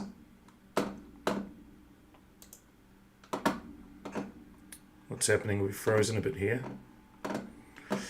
All right, now let me move this over to spam view. Can we get some comments here? I want to get these spammers out of this comment section if we can. So what do you guys think of the game so far? I mean, we're 4 minutes out. It's 2 penalties. It's a terribly slow game. The Crusaders are strangling the Blues, as a lot of people predicted. And it's a bit of a fizzle. It's not really an exciting game here right now. The Blues are playing far too much in their own territory. They're not kicking the ball as much. The Crusaders have got a clear tactic. Anytime they get the ball on halfway, they are just simply putting the ball up. The Blues make a break. That's great. That is good.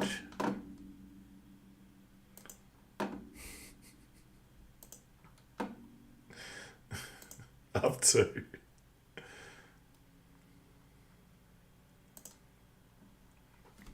And Crusaders won the turnover. So, that is good. I know, these spammers are crack up. Oh, bro, I didn't even know.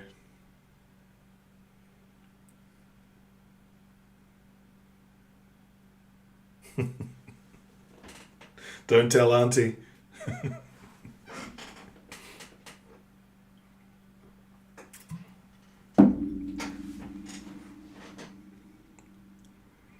The real question is who's clicking into them. That's what I want to know. Who's seeing these spammers and clicking into them?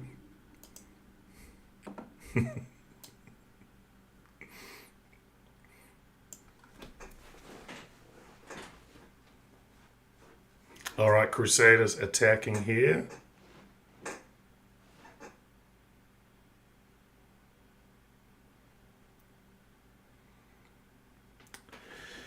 Okay, Crusaders attacking the blind side here. Richie Moanga going solo, back inside to Whainganuku. Takes heavy contact. Bowden Barrett stood up there. Don't tell the priest, don't tell the auntie, don't tell mumsy. All of the above. Crusaders attacking again here. So Havili running hard into that. Couple of minutes before half time. This is danger signs right here. Crusaders get one here, and it's danger signs for the Blues.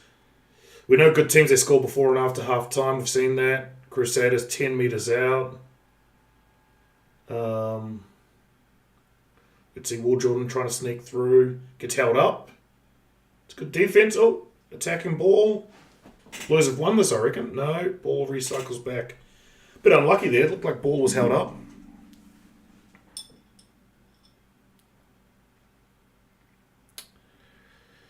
And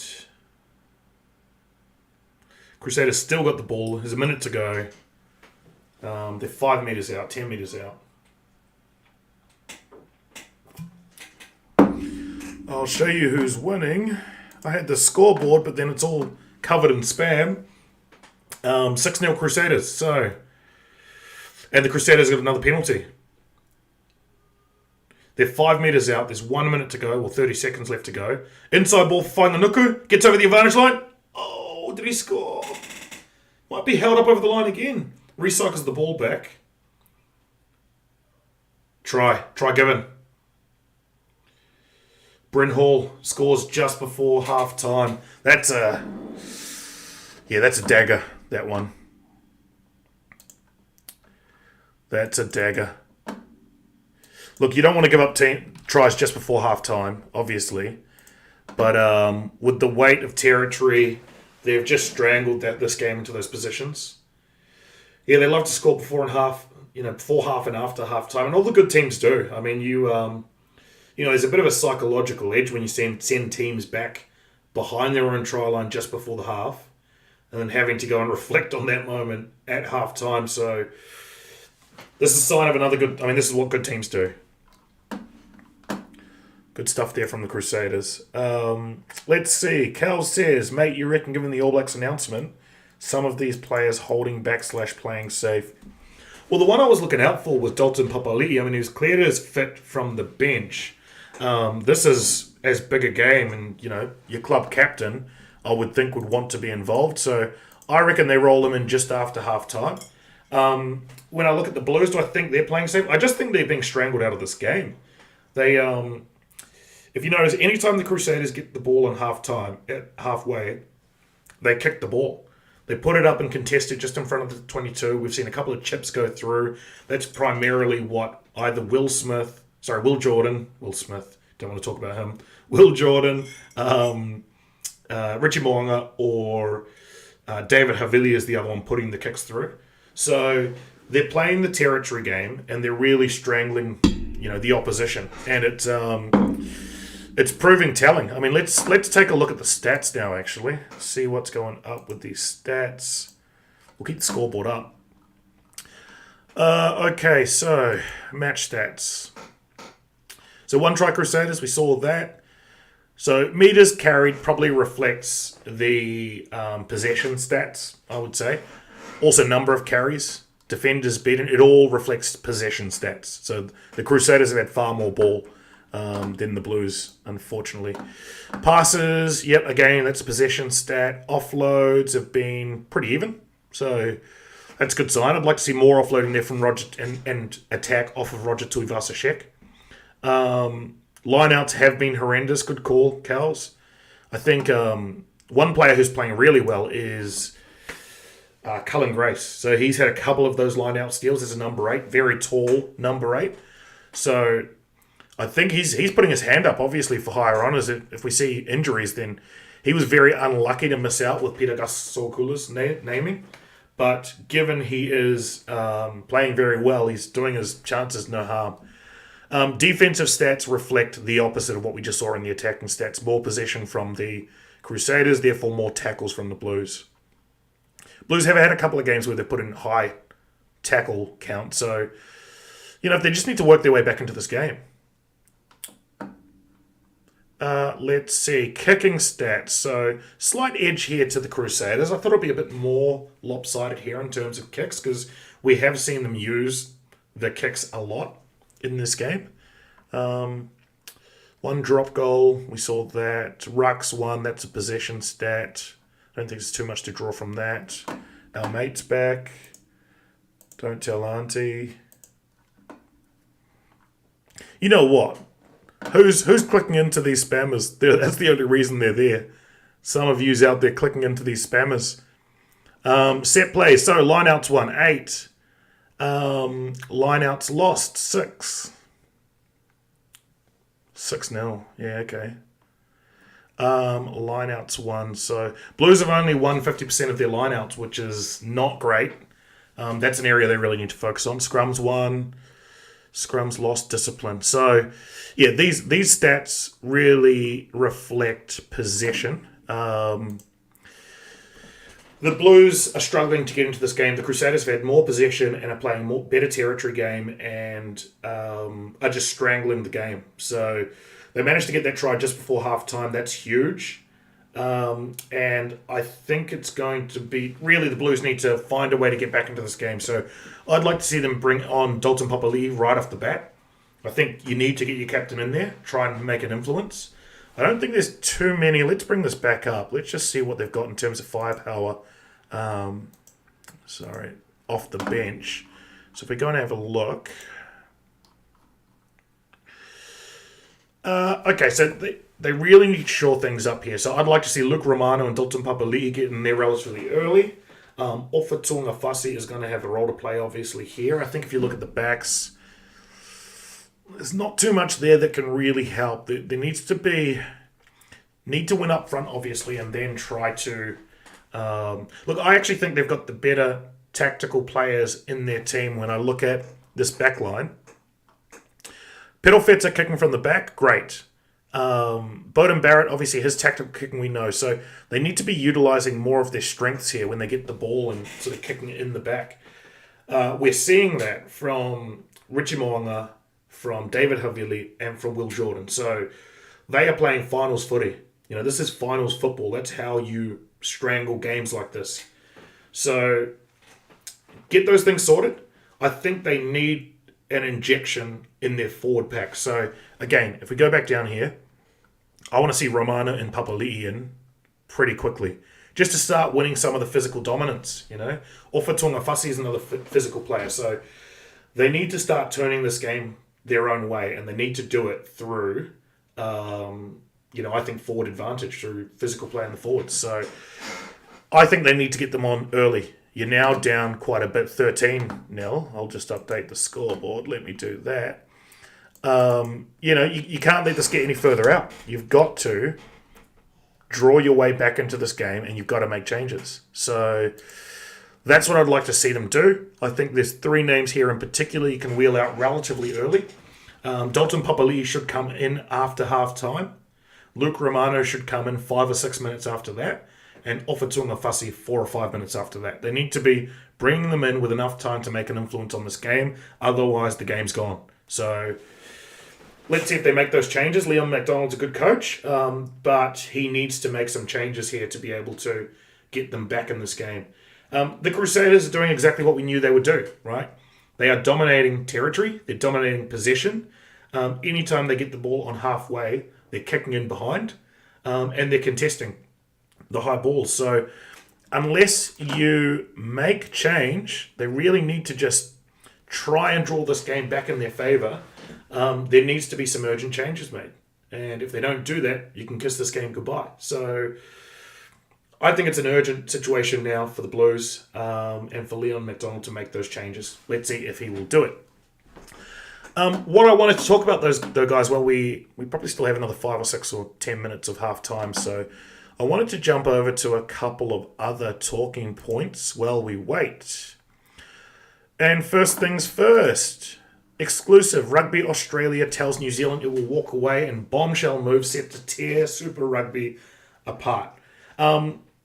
We can probably say Super Rugby has been, quite poor for some time. I mean, since the Super 15 days, really, when I remember it being great. But since then, it's just been a steady decline. So last couple of years, we've had South Africa walk away or being pushed, depending on which articles you read. Obviously, COVID never helped with that. Then we've had Argentina and Japan, both no longer part of Super Rugby. There's something going on here. And it's really sad to hear that Australia is looking at walking away from Super Rugby. And New Zealand Rugby is starting to run out of partners to a degree. I mean, South Africa, Japan, Argentina. Now our closest ally in Australia telling us that they're potentially walking away. That's danger signs. There was an announcement, obviously, around Silver Lake Deal, one of the largest sports entertainment companies in the US. So I think there's something in that in terms of partnerships and pathways that they may look to exploit. But if we look at this article, so Rugby Australia is told its long-time ally, and this is a key point, long-time ally, right? So New Zealand and Australia have been in partnership for a significant amount of time. It's one of our closest rivalries. Well, traditionally has been, and we're just not seeing it anymore.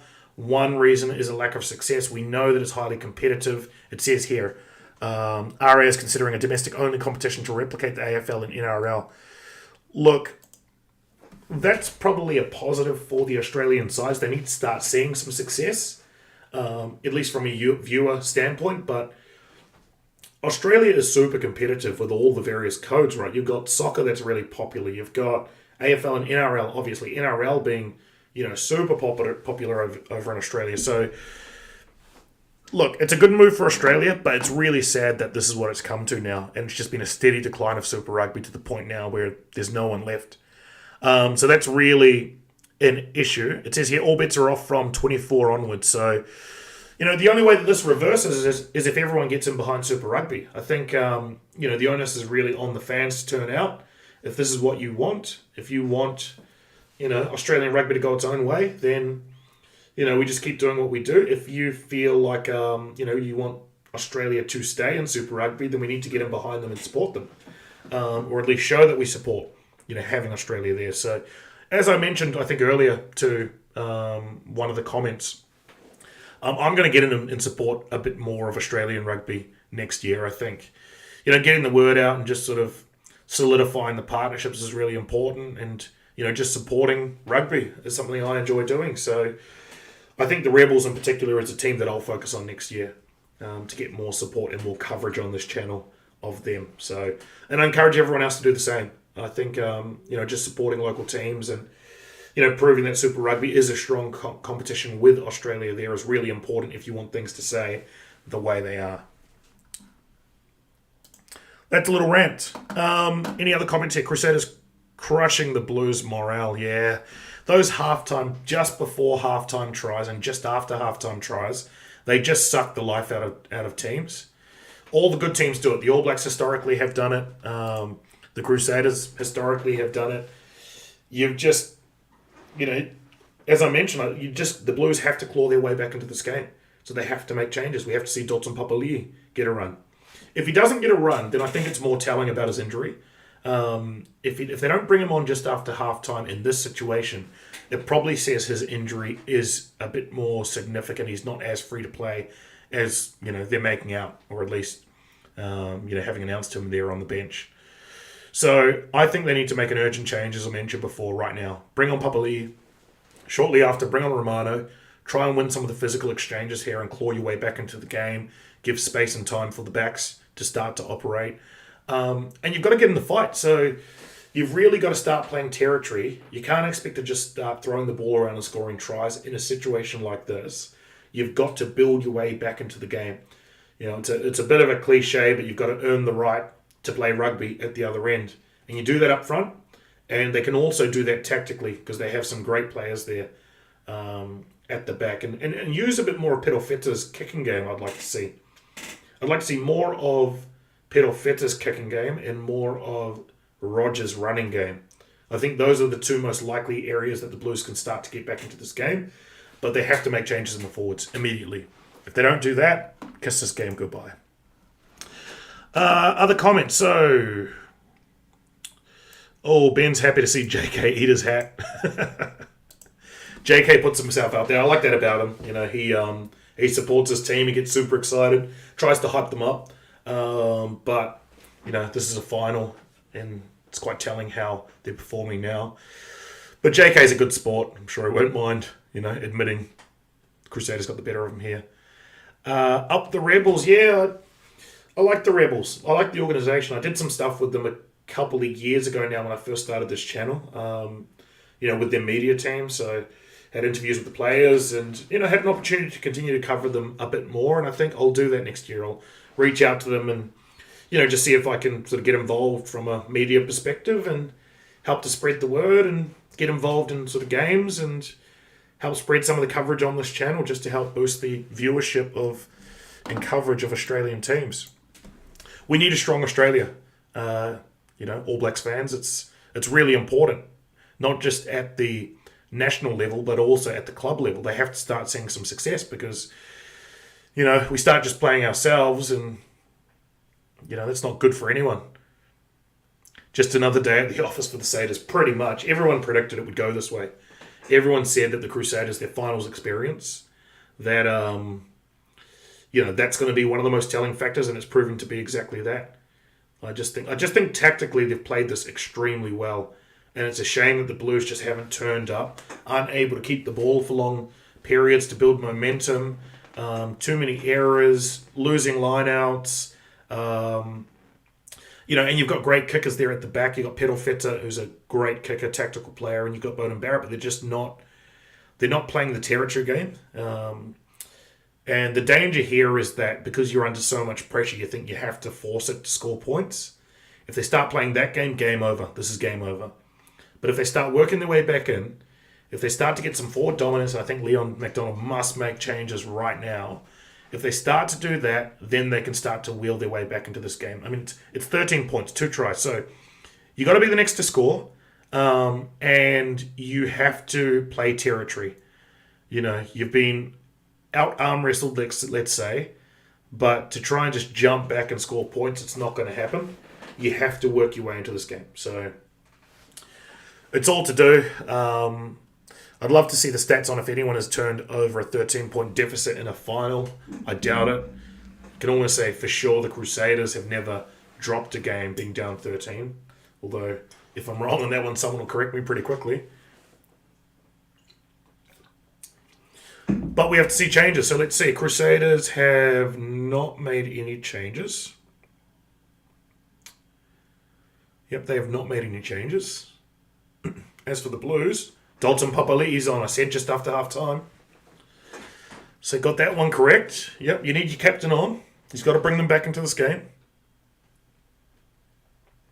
Thoughts on RTS playing wing for the All Blacks? That's a tough one. I don't see him as a wing, I think. But what he does do well is, he hits the ball up well. I wonder if he's still got the same pace he had when he was playing wing. But I really like him for his defensive work. High ball would be an issue for him on the wing. Although, no, I take that back, actually. He played fullback a long time, so high ball will not be an issue for him on the wing. But I just think you can use him a bit more effectively when he's attacking up the middle. He reminds me, when he plays, he reminds me of Sonny Bill Williams, actually. he's able to get over the gain line with his quick feet and just promote the ball. So, speaking of, who's this AJ Lamb? So Blues are attacking on the Crusaders 40. This is good from them. Getting the ball into Alex Hodgman. You know, they're getting a good roll on here. Bowden Barrett attacks the line, but is pulled back. Bit of disruption here at the breakdown. Pedal Feta goes to the wing, and Dalton Papali'i knocks it on, ball out over the edge. This is one thing that, you know, teams get frustrated with is Pedal Feta's in a bad position with the ball in hand there, but he throws it to Papali'i, who's in a worse position. So, what do you expect is going to happen? He's, you know, under pressure from the defense. You give it to him when he's under pressure, he drops the ball, and the ball goes out. So, I think that is a sign that some of these players, even at this stage, are getting a bit frustrated, or at least forcing it to try and find opportunities. Got to keep cool heads, boys.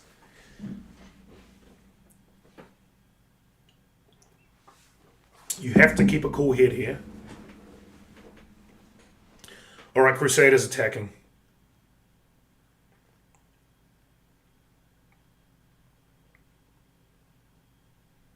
And they've got the maul. They're now...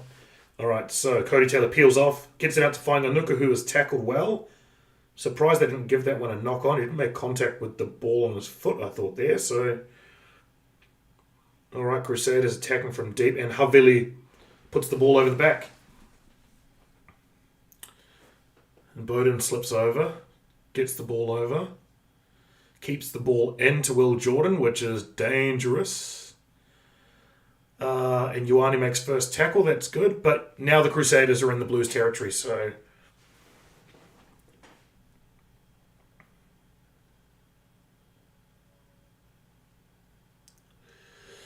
Nigel says Blues must go in behind Saders, contest, get the ball and keep in hand from there, forcing either errors or breaking down the Saders' defence.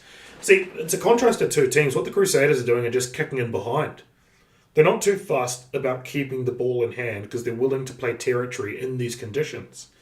And I know it's second half, but the Blues need to do the same. Like your Fainga'anuku just gets on the outside there, but gets taken into touch. You need to do the same. Like you've got to get back into the arm wrestle. If you start throwing the ball around or just looking for the big points quickly, that's where errors are happening, especially when defenses are heightened, like in a final. And when the conditions, the rain, are stopping from attacking play, you've got to wheel your way back into the game. You've got to, turn momentum. Blues lose another line out. That's telling. And Crusaders on attack again. At the Blues 22.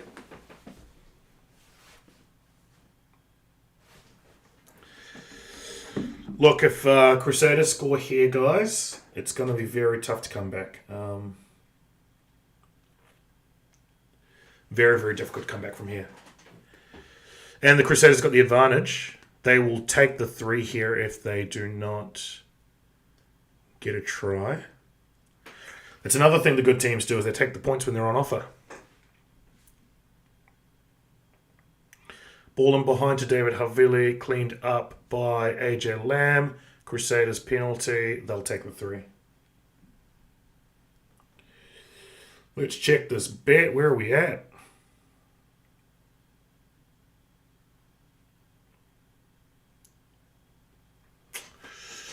Could win this bet, team.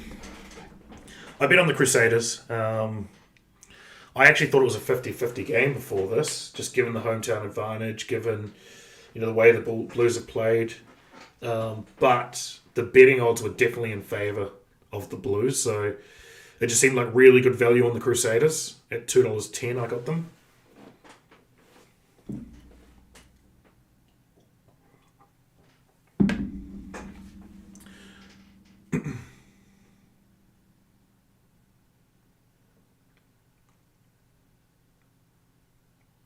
Romano's on. What did I say, guys? I said you bring Papali'i on at halftime, 5 minutes later, Romano. And then 5 minutes later, Tuingafasi.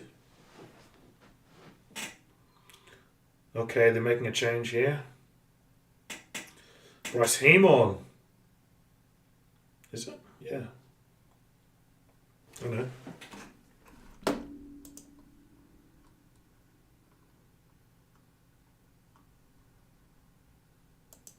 RTS off. Interesting. He's not injured. That's a substitution. That's a tactical substitute. What do you guys think of that? RTS off. Didn't see that coming, but suppose you got to do something.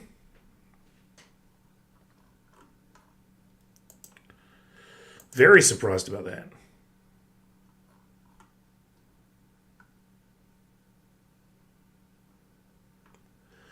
Interesting. Did you guys think he played that bad? I thought he was the most likely with ball in hand. And really where the focus of the attack should have been for the Blues was off RTS, I thought. I thought they should have either been looking to kick over the back or run through RTS, is what I said. But they've taken him off. Hooked him. I think that's a mistake, to be honest. I think they've made an error there. Bryce Hemon, yes. Ooh, my man, Crusaders supporter got some words for Blues fans. All right, penalty goes over.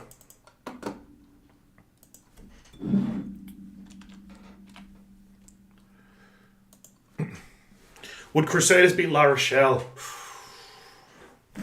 One thing about La Rochelle, which would give the Crusaders all sorts of trouble, is the size of their pack.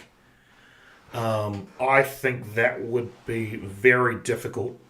It'd be difficult for the Crusaders to establish dominance in the pack against the La Rochelle pack. They're massive. However, the way they've managed this game, I wouldn't put it past them. Just really smart rugby. Get the ball, kick it, play territory. Put pressure, score before half time, attack the line out. This is finals footy, right? So Crusaders are showing their experience there. So would Crusaders beat La Rochelle? They can both beat each other. I think they can beat them.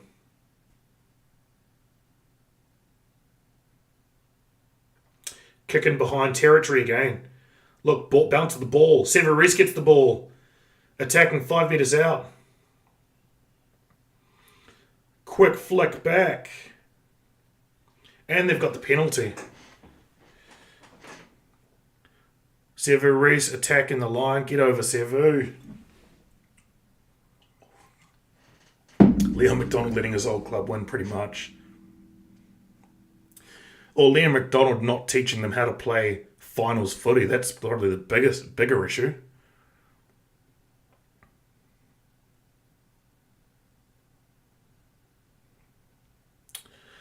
Slips off the back. So the Crusaders are attacking 1 metre out.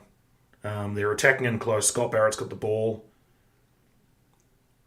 Now they're going to spread it here. Keep it in close. So Ollie Jaeger. Let's get Tamaiti Williams on soon. I want to see what he can do in this final. It's a shame this game hasn't lived up to the billing. It's been all one-way traffic. Crusaders have just managed this game perfectly. Irish Gurner says we need a combined Champions Cup for the best Northern Hemisphere and Southern Hemisphere clubs every 2 years. I completely agree. Right, see, this is bringing up good talking points. Could the Crusaders beat La Rochelle? Could they beat, the winner of the Bulls versus the Stormers this weekend? You've also got Saracens there playing this weekend. I'd love to know who the best club is. Even the Japanese clubs, get them in the mix as well. Even Major League Rugby. If we could come up with a global calendar, which I know is easier said than done, given the franchise model in the Northern Hemisphere, as well as the New Zealand Rugby Union Haven't been great to deal with lately with their partners and other things, but it seems like it's too hard to do. But as fans, I personally would love it. Would absolutely love it. Who's the best? I'd love to hear from others. I mean, this is going the way of a Crusaders win, unless the Blues can hit back soon. But it's more than 2 tries now. How would the Crusaders go against other teams? La Rochelle, Stormers, Bulls. Who do you think is going to win that URC final? I'd love to know what people think.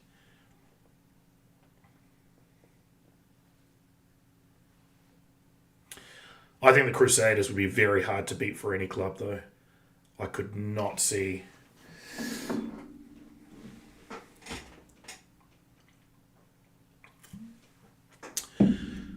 Ablo CD says, I reckon Crusaders will beat anyone in a 7-game series. They've proven it time and time again at the highest level. I completely agree. What they've also shown is they travel really well here, so you wouldn't put it past them to beat anyone. Kurt Eklund takes one to the face, so he's a unit though, he's staying in there.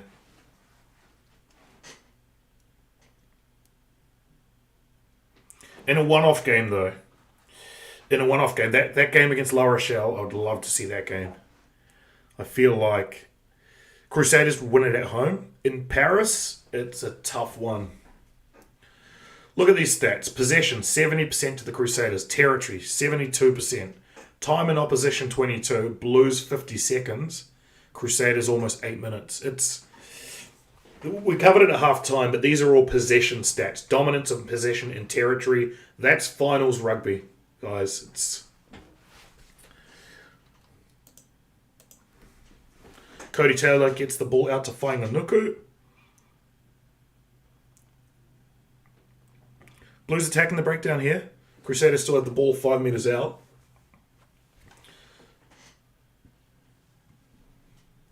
And they're right on the Blues line.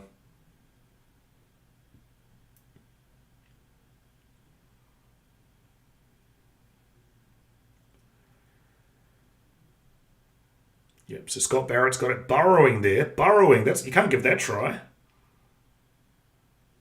Surprised that wasn't a penalty. He burrowed in.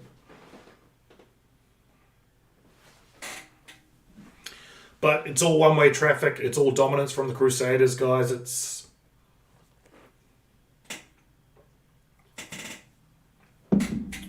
What I will say is I think there's a few questions answered here in terms of the All Black squad.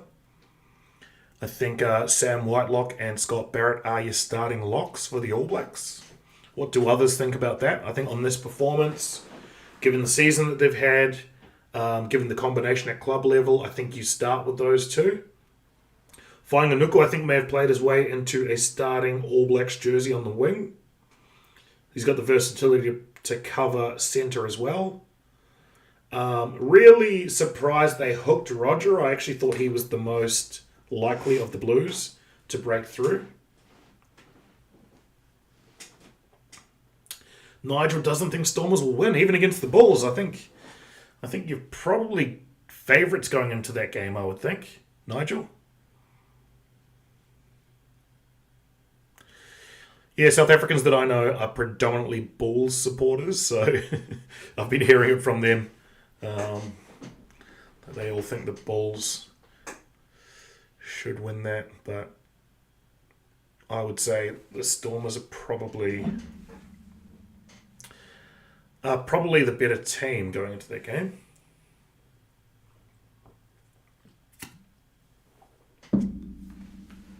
Where's our mate, old Spammer? Gone. For now. Probably be careful what I ask for. So they're all business, the Crusaders. I mean, there's a little break in play, and you can just see Scott Barrett giving it to the team. Been here before, knows these moments. Tell them to keep their heads in the game. They're not far from closing this out. And all they need to do now is just keep doing what they're doing. Just pin them back, play territory, keep possession. Crusaders fans dancing in the crowd.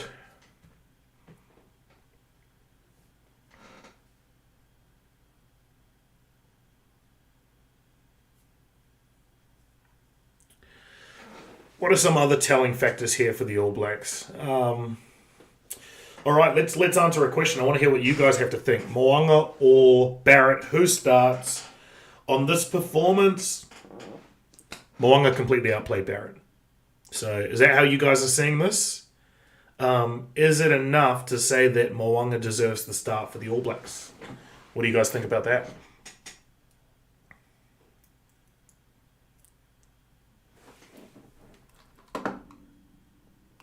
I say it does. Personally, I think that I like the style of play as well. I think I want to see the All Blacks adopt more of that approach. We don't have to run it from everywhere. We can, try and win an arm wrestle game, get into the game, dominate with territory and possession. If these are the types of if it's going to be raining and sort of these types of conditions in that series against Ireland, then this is the style of play that wins those types of games. So will we see them play a similar style? All right, Blues are attacking from their own territory. Havili makes a good cover tackle on Rico Ioane. Ooh, gives away a penalty. Dalton Papali'i physical against Sevu Reece. That's what you want from your captain. That's why I said they need to bring him on after half time. Even if it's just some dirty, rough stuff, they've got to start turning the momentum. So he gave Sevu Reece a bit of a rough push there. Held him down, let him know. That's what you want. You got to start dragging yourselves back into this game. All right, so Blues got the ball. Kick it out. Takes them into Crusaders' territory at the 40-metre line, looks like. 45. So can they build from this? Who's coming on? Ofa Tu'ungafasi. What did I say?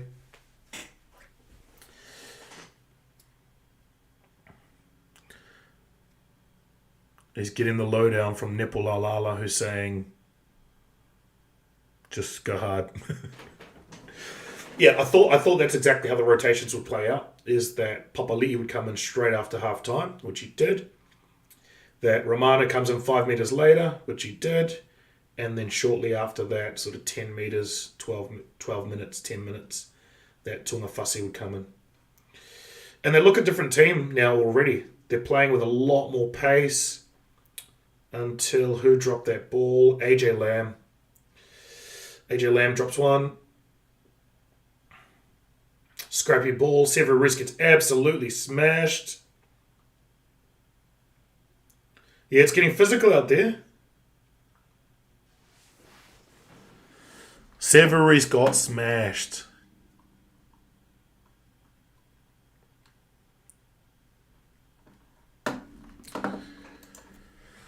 It reminds me a bit of I don't know if what you guys were like playing rugby, but I know for me, when you're behind on the scoreboard, like this frustration sets in, and you start thinking, well, so nothing wrong with the tackle, just good strong hit.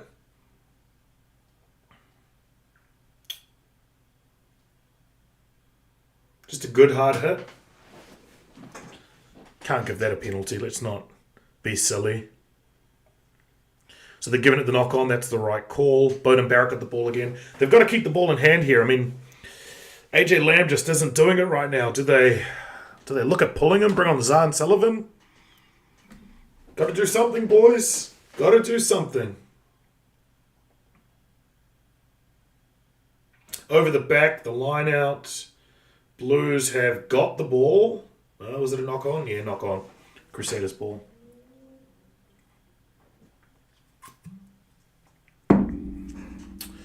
Yeah, game's getting scrappy.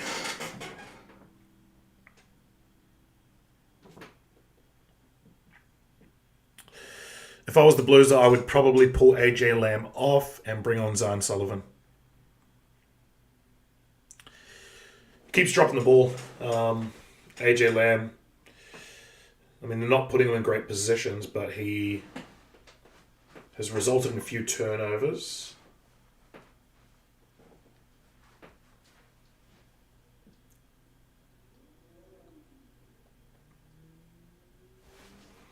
Oh, our mate's back. Old Spam Man.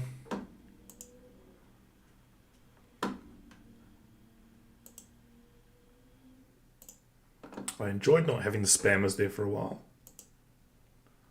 But they're back.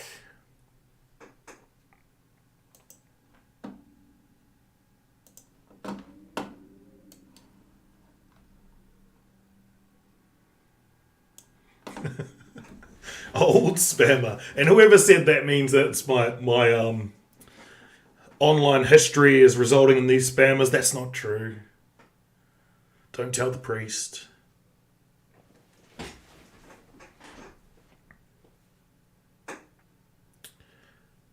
Where's Sevu at? No, he's all good. He can take a hit, old Sevu. He's solid, that's for sure.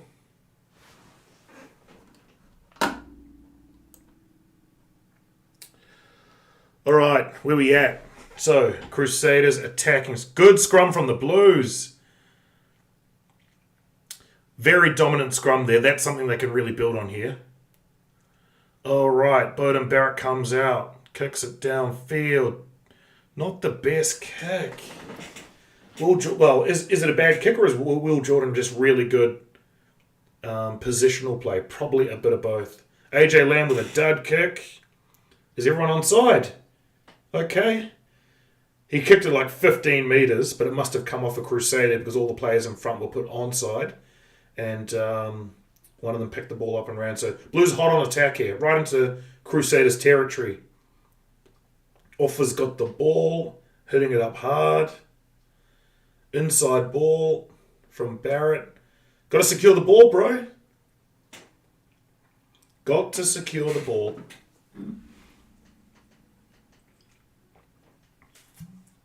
Blues now on the Crusaders 22. Scott Barrett just peels over the top of the ruck and rips out the ball. Huge play. Pedalfetta's got the ball. We haven't seen much of Pedalfetta in this game at all. Oh, big call, bro. You want to run that from there. See that play right there? Pedalfetta gets the ball on his own 22, runs at the line. Rather than put the ball up and kick it, he runs it. Papali's got a break. Dalton's got the break here. That's the one. See, that's what you want from your captain. What he did there that I really liked is he did not throw the ball immediately. He held it, looked, and actually took it into contact. Because they've had so many opportunities like it just unfolded where Robinson drops the ball, where they're just unable to build continuity, so you're better taking the ball into contact. Bowden Barrett runs it. They take the quick play. Obviously need a try. Ioane's pants come down.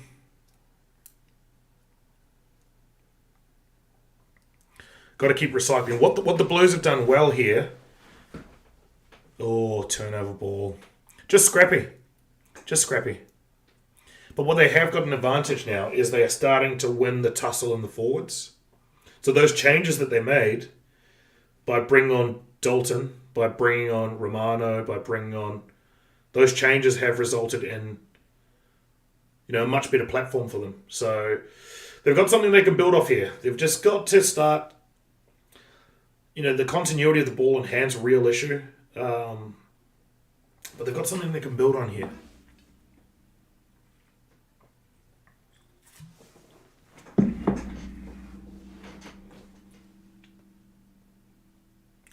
Good to see Papali'i there in wide open space. Was concerned about his injuries, but he's opening up, which is good.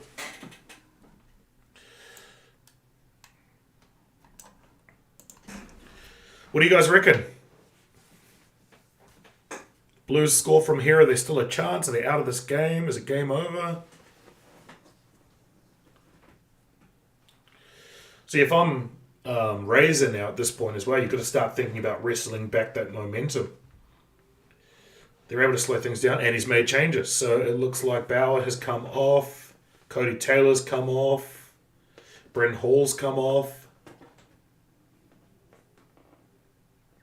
So Brodie McAllister comes in. Mitchell Drummond comes in. Oh, good play there. Oh, try! Try Blues. So I mentioned that the Blues started to turn pressure through forward dominance, through those changes they made, they started to really turn things in their favour. Off a scrum, they get dominance in the scrum, ball comes up the back for the Crusaders, Scrappy, and who's there? Finlay Christie picks up the ball, straight up the middle, gets the try, starting to pull the Blues back into this game. And it was all of those changes that they made just after half-time. I don't want to brag, but I said they should do that. They did exactly that. And look at the result. You start building the platform, and this is the basics of rugby, guys. It hasn't changed. Is you have to lay the platform in order.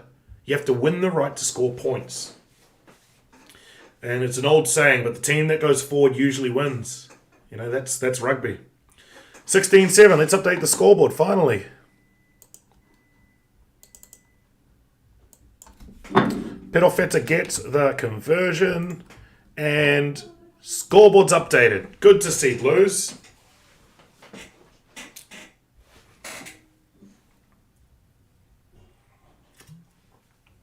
So how much time we got left? Like 20 minutes left. 20 minutes left in the game.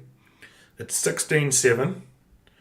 Now's the time where you can actually start taking, penalties, obviously. So they've got an opportunity to really draw themselves back into the game here.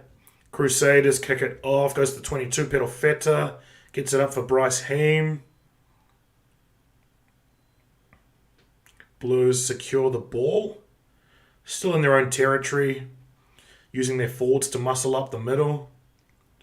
Yeah, they've got the advantage now in the forwards that I'm seeing. Pedofeta gets the ball and clears out of his own area, straight down to Will Jordan. Jeez, he's always in the right position, Will Jordan. Pedofeta gets it, has a run, beats first man, beats second man, up the middle. Gets up to just before half-time before getting tackled. And loose ball. Crusaders ball. Scott Barrett hesitates, takes it to ground. Come on, let's get a big finish here. I want to see the Blues score next. Or at least get a penalty next. Ball's gone wide. Crusaders gone wide. Out to Whainganuku. Good ball from Matera. Gets him just on the outside. Jack Goodhue's been really quiet this whole game, actually. He takes the ball to ground.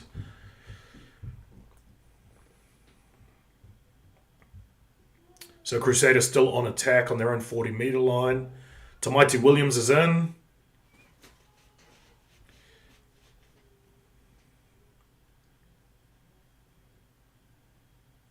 Blues turnover. Who won that? Is it diving in? Looks like.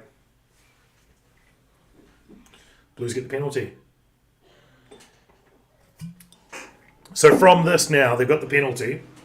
Sort of 10 metres. They're on the 40, their own 40. They should be able to get a good kick in deep. So Bowden Barrett gets them, halfway. So not great. Sorry, they were on their 22. They get into halfway. That's a penalty against Whitelock. So the Blues have a good opportunity here. I'd like to see them kick this. You're on your own halfway. Okay, they get a free kick. Looks like Crusaders not closing the gap, so a few discipline issues now for the Crusaders. This is very good. They call for the scrum. Great move. You're starting to establish set-piece dominance. Keep it away from the lineouts because that has been a problem for them in the first half. And now they've called for a scrum in their own half when they have a free kick. So scrum a lot more secure now with those changes that they made. And I think they're starting to get the better of the scrum the last couple. They've got a real opportunity to press their advantage here. Unfortunately, speaking of advantage, our mate has returned.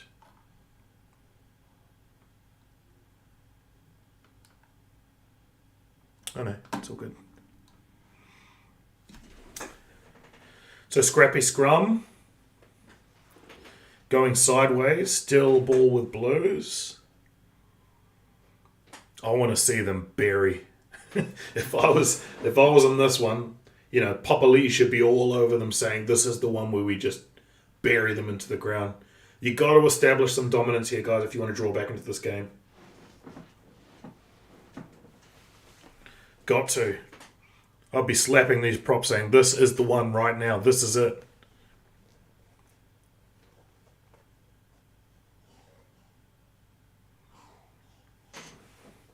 Finally, the game feels like it's come to life as well. That first half was just a bore fest. At least now we've got a bit of action and it's, starting to close the gap and it's a little less one-way traffic. So Beauden Barrett carries 8, meters gained 60. Not great stats, is it? He's been largely outplayed, I think, by Moanga, or at least Moanga's been a bit more clinical and a bit smarter with the way he's played.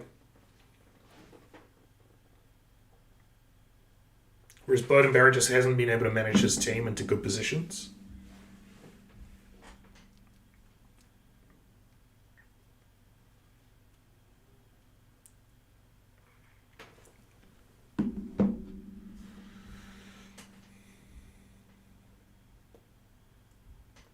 All right, Scrum. Blue Scrum. Oh, big push from the Crusaders. Crusaders won the penalty. I actually started to think, I thought the Crusaders were starting to get some dominance, but Mighty Williams is getting pats on the back. The boys.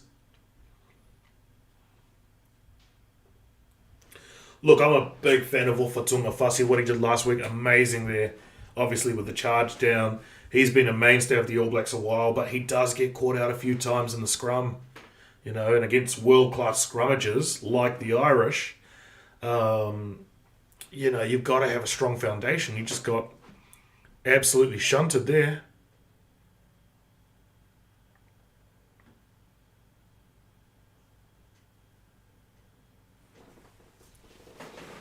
Tom Mighty Williams. I can't wait to see him in action against the Irish. Former number 8. Just a unit. 140 kgs plus. Just a unit. I actually think for the Māori, the tight 5 is where I'm most excited. When you look at it, you've got Ollie Norris, Kurt Eklund, you've got Tyra Lomax, you've got Tamaiti Williams, you've got Josh Dixon, Isaiah Walker-Leawere. Their type 5 is massive, so I want to see them in action. Then you've got the experience of TJ and Brad Weber there.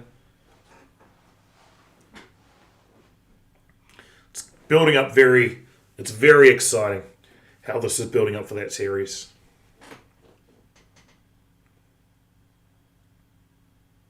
For those who want to comment, I have moved the comments to subscribers only. So if you haven't subscribed, go ahead and subscribe and you'll be able to comment.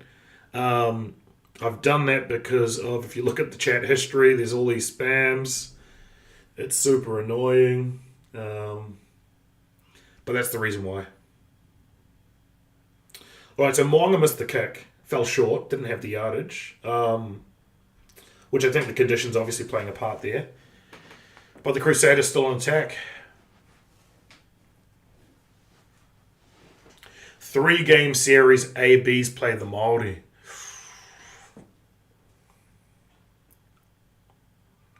I love watching New Zealand Māori play, especially because they open up games in other markets, like seeing them play the US,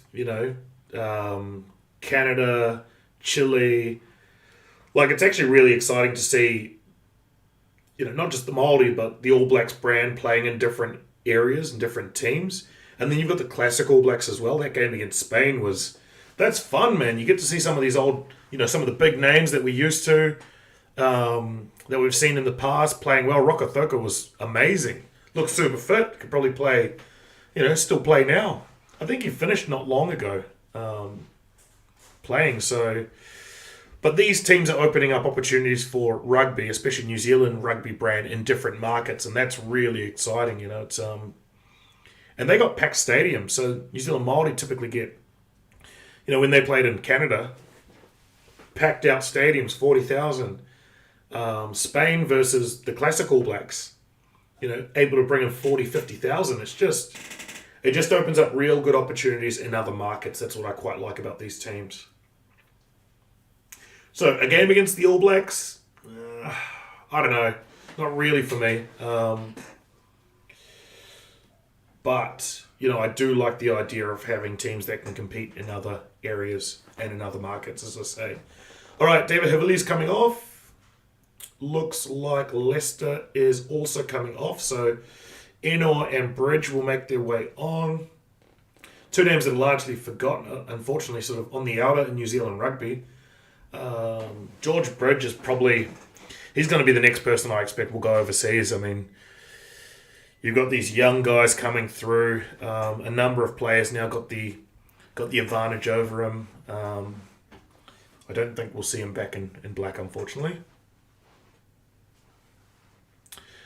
Nigel and Java, I'm interested why you say the Stormers will likely lose. Is that one of those things that, through history, they've let you down? Because I know someone asked me previously if I watch rugby league. I do. Watch the Warriors, and guess what? Every chance they get, they let me down, but that's fine. Don't support teams for the results alone,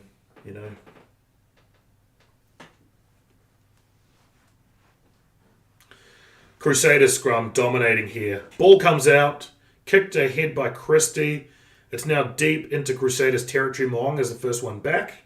Collects the ball, beats Christie, gets space, kicks downfield, and Blues have the attacking opportunity. Bowden Barrett picks it up, running sideways. Come on, man.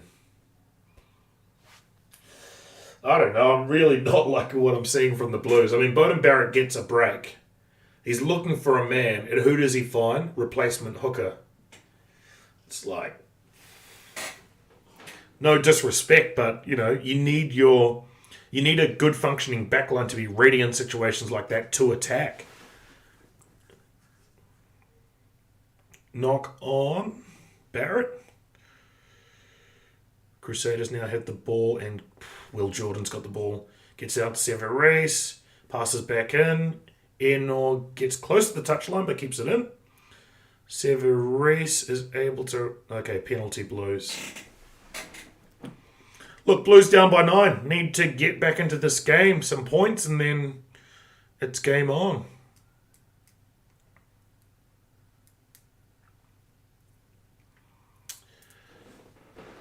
Looked dangerous there too. AJ Lamb is limping, so we'll likely see him come off soon. No, he's going to try and run it off.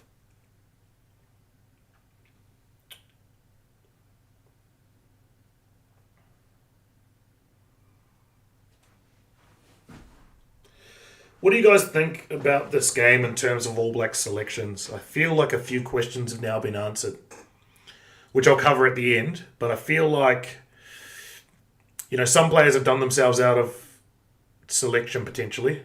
I didn't think this game would be a, kind of informal All Black trial, but the way it's played out, there's some real questions about some of these players. I feel like some players might have definitely done themselves no favours, but I think we've got a couple of answers here that we were looking for. Dalton Papali'i comes up big. Finally, Bowden Barrett kicks the ball over the top, attacking on the halfway line. Kicks the ball over, looking for Dalton Papali'i on the wing. Dalton doesn't get the ball, but what he does do is he's their first defender and able to take Moonga out. Blues get the line out. Got to win your line outs, boys. So, Sam Knock comes on. Finlay Christie goes off. Big Carl's on. Have they cleared the bench? Just Zahn Sullivan, I think, is the last person to come on. I'd get him on for AJ Lamb. I don't think AJ Lamb's done anything really in this game, unfortunately. Has had a few errors. Just when they're starting to get into the flow of the game, he's come up with big errors. So I would like to see Zahn Sullivan come on and replace AJ Lamb. Man's warming up. Might see Zahn Sullivan come on shortly.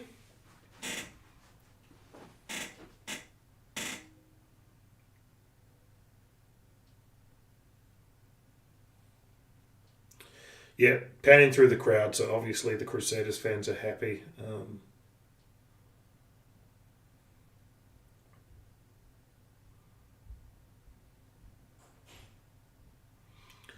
Ball won by the Crusaders. So Blues line out, won by the Crusaders. Good, another good attacking opportunity for the Blues. Okay, so what are they saying here? They've overturned. It looks like old Touchy's come in.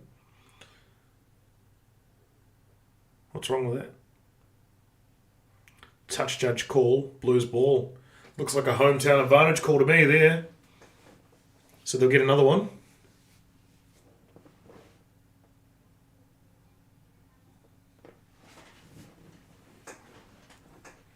They'll get another opportunity.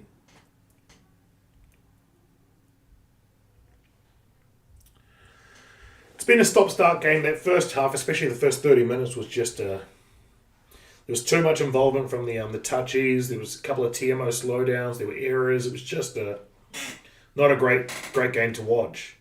10 minutes before halftime and 10 minutes after halftime really started to pick up. And now it's sort of descending back into that bit scrappy, few issues. All right, scrum. Crusaders got the dominance in the scrum. Even, AJ Lamb hits it up hard. Even while Carl Tunukuafe is on there. You know, we saw Tamaiti Williams starting to stand him up a bit.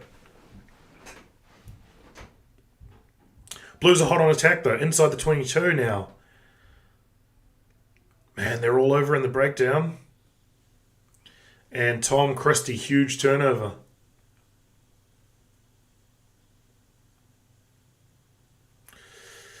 Makes it look easy, Tom Christie. I mean, he's been criticised for being a bit of a one-dimensional player, but, geez, you can rely on him to make big tackles and you can rely on him in the breakdown. Look at that. Straight over the top. This is one thing the Irish do really well, guys, and I think it's something we need to keep in mind is that, you know, at the breakdown, the Irish, especially Josh Van der Fleer, Caelan Doris, Conan, they're just really, really good in the breakdown. So, you know, starting to look at the options now for the loose forward trio. Sam Kane's been named. Adi Savia, we will know will be there. Has Akira Ioane done enough to put his hand up? Dalton Papali'i? Do they go with another 7/6 cover? Do they go with an outright 6 and Akira Ioane?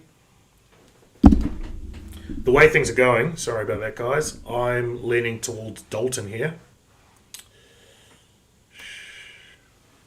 Ball overthrown, comes up loose. Blues player first one there, just before he grabs it, slips over. Mo'unga manages to get the ball. Look, they've just been... Obviously, the territory game from the Crusaders has been really telling, but in big moments they come up with turnovers and it's just suffocating, you know?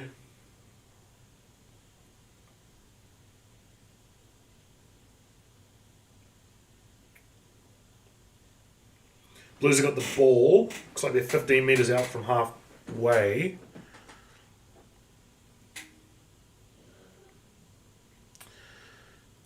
Well handled there, Akira Ioane.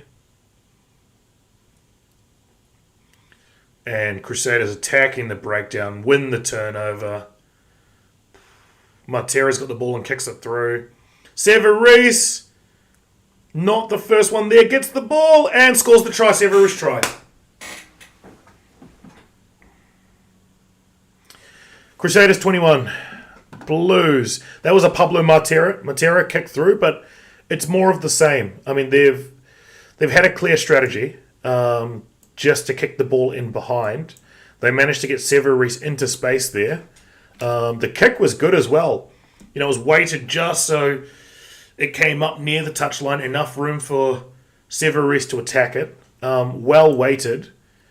Puts him in a great position.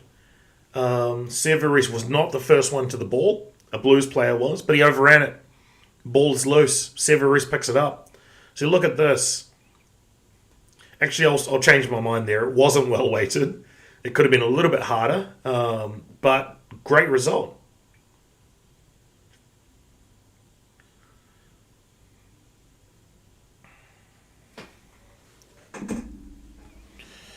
Yeah, the boys are happy there.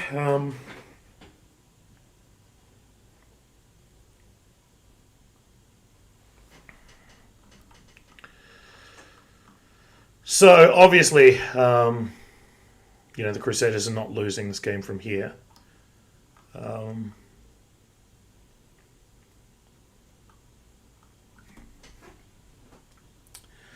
So it's been a great season by the Blues, but what a shame it's ended this way. They've just been completely outplayed in the end in this game. Yeah,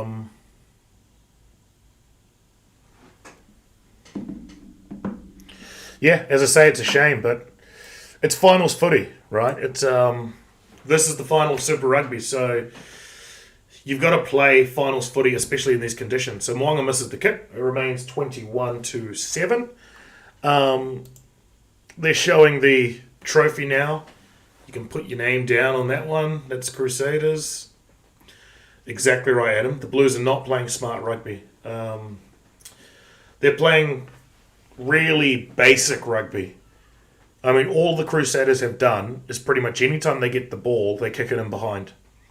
They've done it when they're on their own 40-metre line. Anywhere around that mid point of the field, they are looking for territory. The Blues, on the other hand, are trying to run it out of everywhere, from anywhere. Sullivan comes on to replace Talia. Not that it really matters. Crusaders are hugging. The players are hugging. They know this one's in the bag. Can we see one more try here?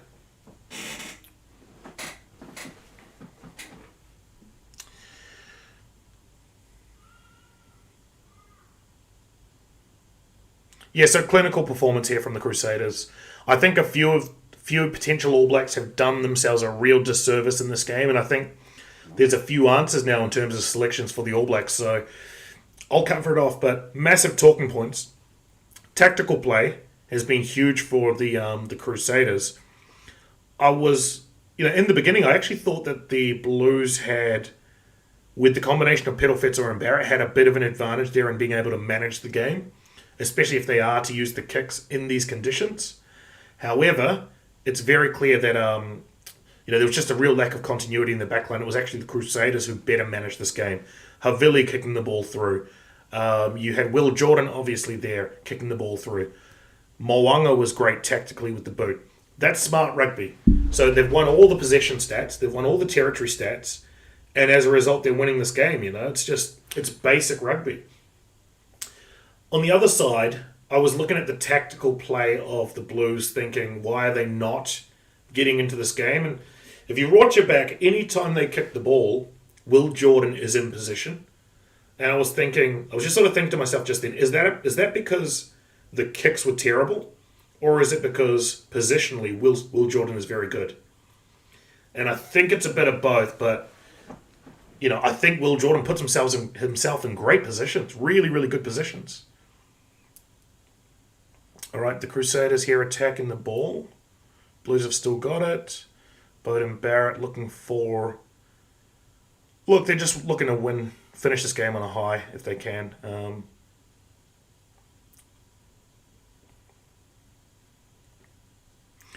Once the game's over, I'll just spend 5 minutes just wrapping it up and just giving you some thoughts on where this leaves things in terms of, obviously, what were the critical success factors for the game, but also where does this leave things in terms of the All Black selections. I've converted the chat to subscribers only, guys, so all you've got to do is subscribe and you can chat, and I really want to hear your thoughts on this game, what the Crusaders did well, which I think we've covered in depth, but also what the Blues did not do. I also want to talk about what it means in terms of All Black selections.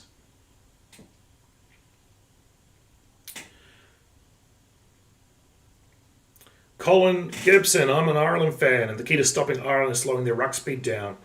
I go with 6 Kane, 7 Papali'i, and 8 Ardi for Ireland game for a game against South Africa or France.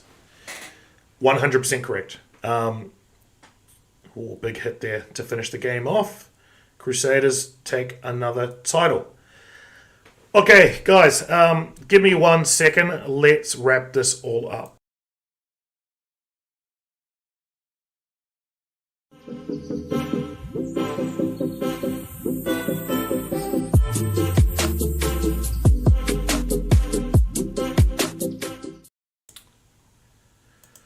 All right, right, we back. So, the Crusaders win it 21-7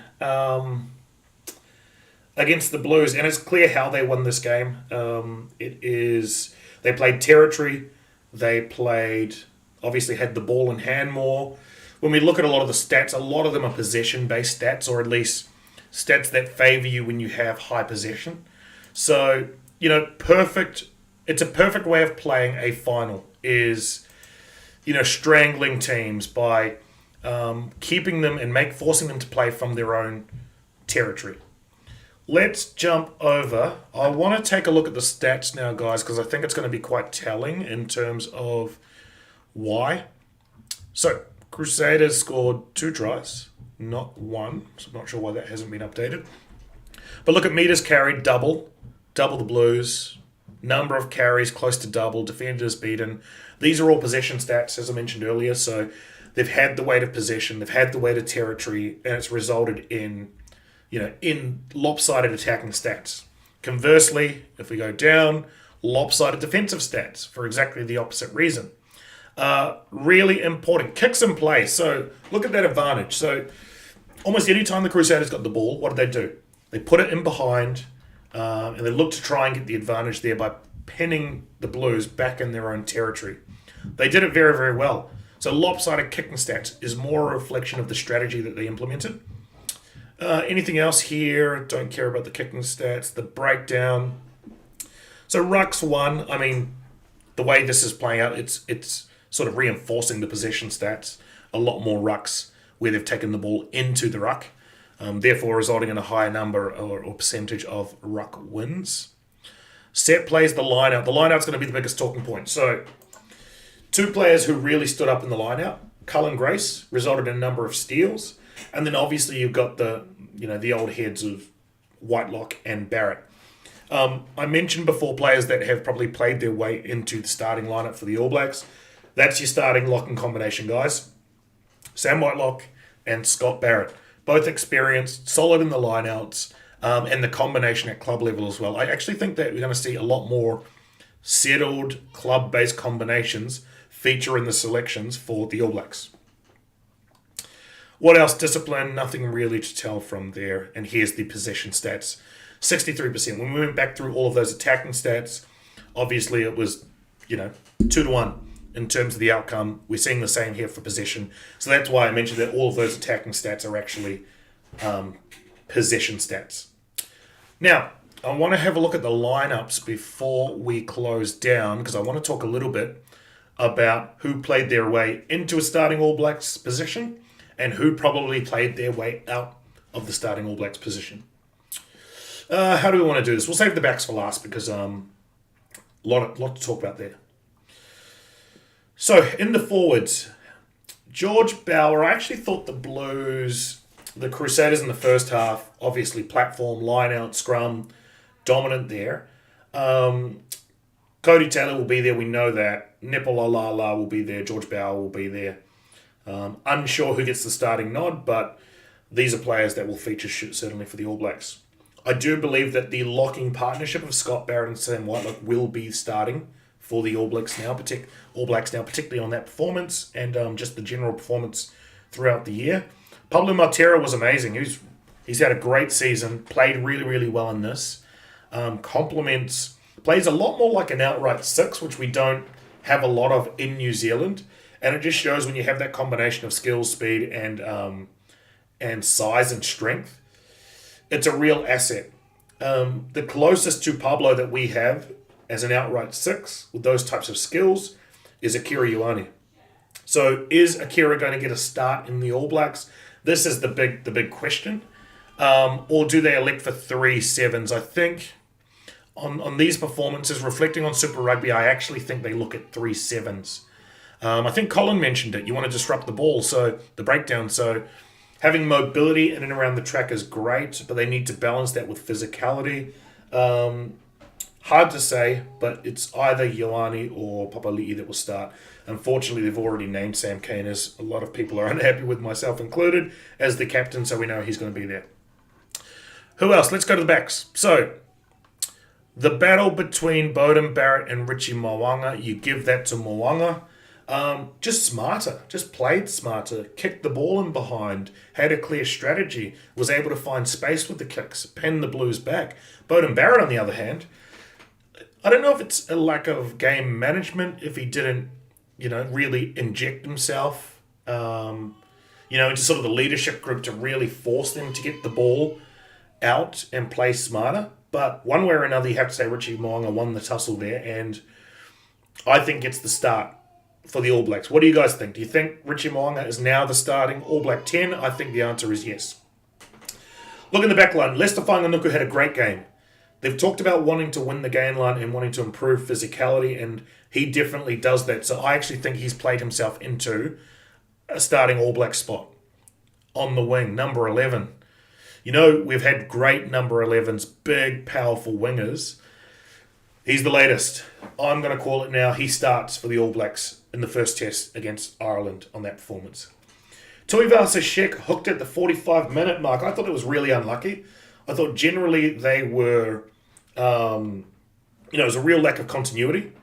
And, he was sort of suffered from that, but it wasn't directly his fault. I actually thought he had a lot more likely attack, and I thought he might have been, the most likely point in the first half for them to get some advantage there if they actually played in and off of Roger Tuivasa-Sheck.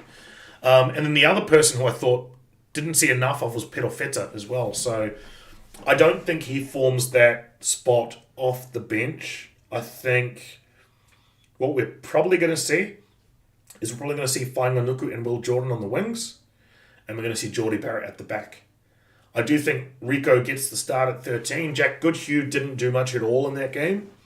So I think, to me, that's the All Blacks backline. The only question I'm not sure on yet is David Havili versus Quinn Tupaia. I don't think Roger gets a start. I think it's between those two. I would probably lean Havili. Or Tupaia. I don't know. Tupaia gives you a good option of running the ball up the middle, which is one thing that they wanted to improve. Richie Mo'unga gives you that. Yeah, it's probably Quinn Tupaia. Too close to call that one, but the rest of the backs, I think you've got Will Jordan one wing, Lester Fainga'anuku the other, and you've got Geordie Barrett on the other side. So that was fun, despite old spam bots and those who were saying that I was getting all of these spams because of my internet history. It's not true. All right, don't tell the priest, don't tell the aunties. But that was fun. I enjoyed that. It's been a while since I've done one of these, actually, guys, and as I say, there's a few questions that have been answered now for the All Blacks.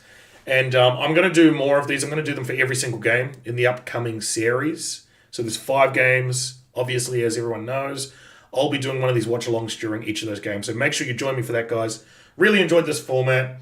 I'll try and tidy up, dealing with these spam bots. But if anyone wants to come on board as a moderator, let me know.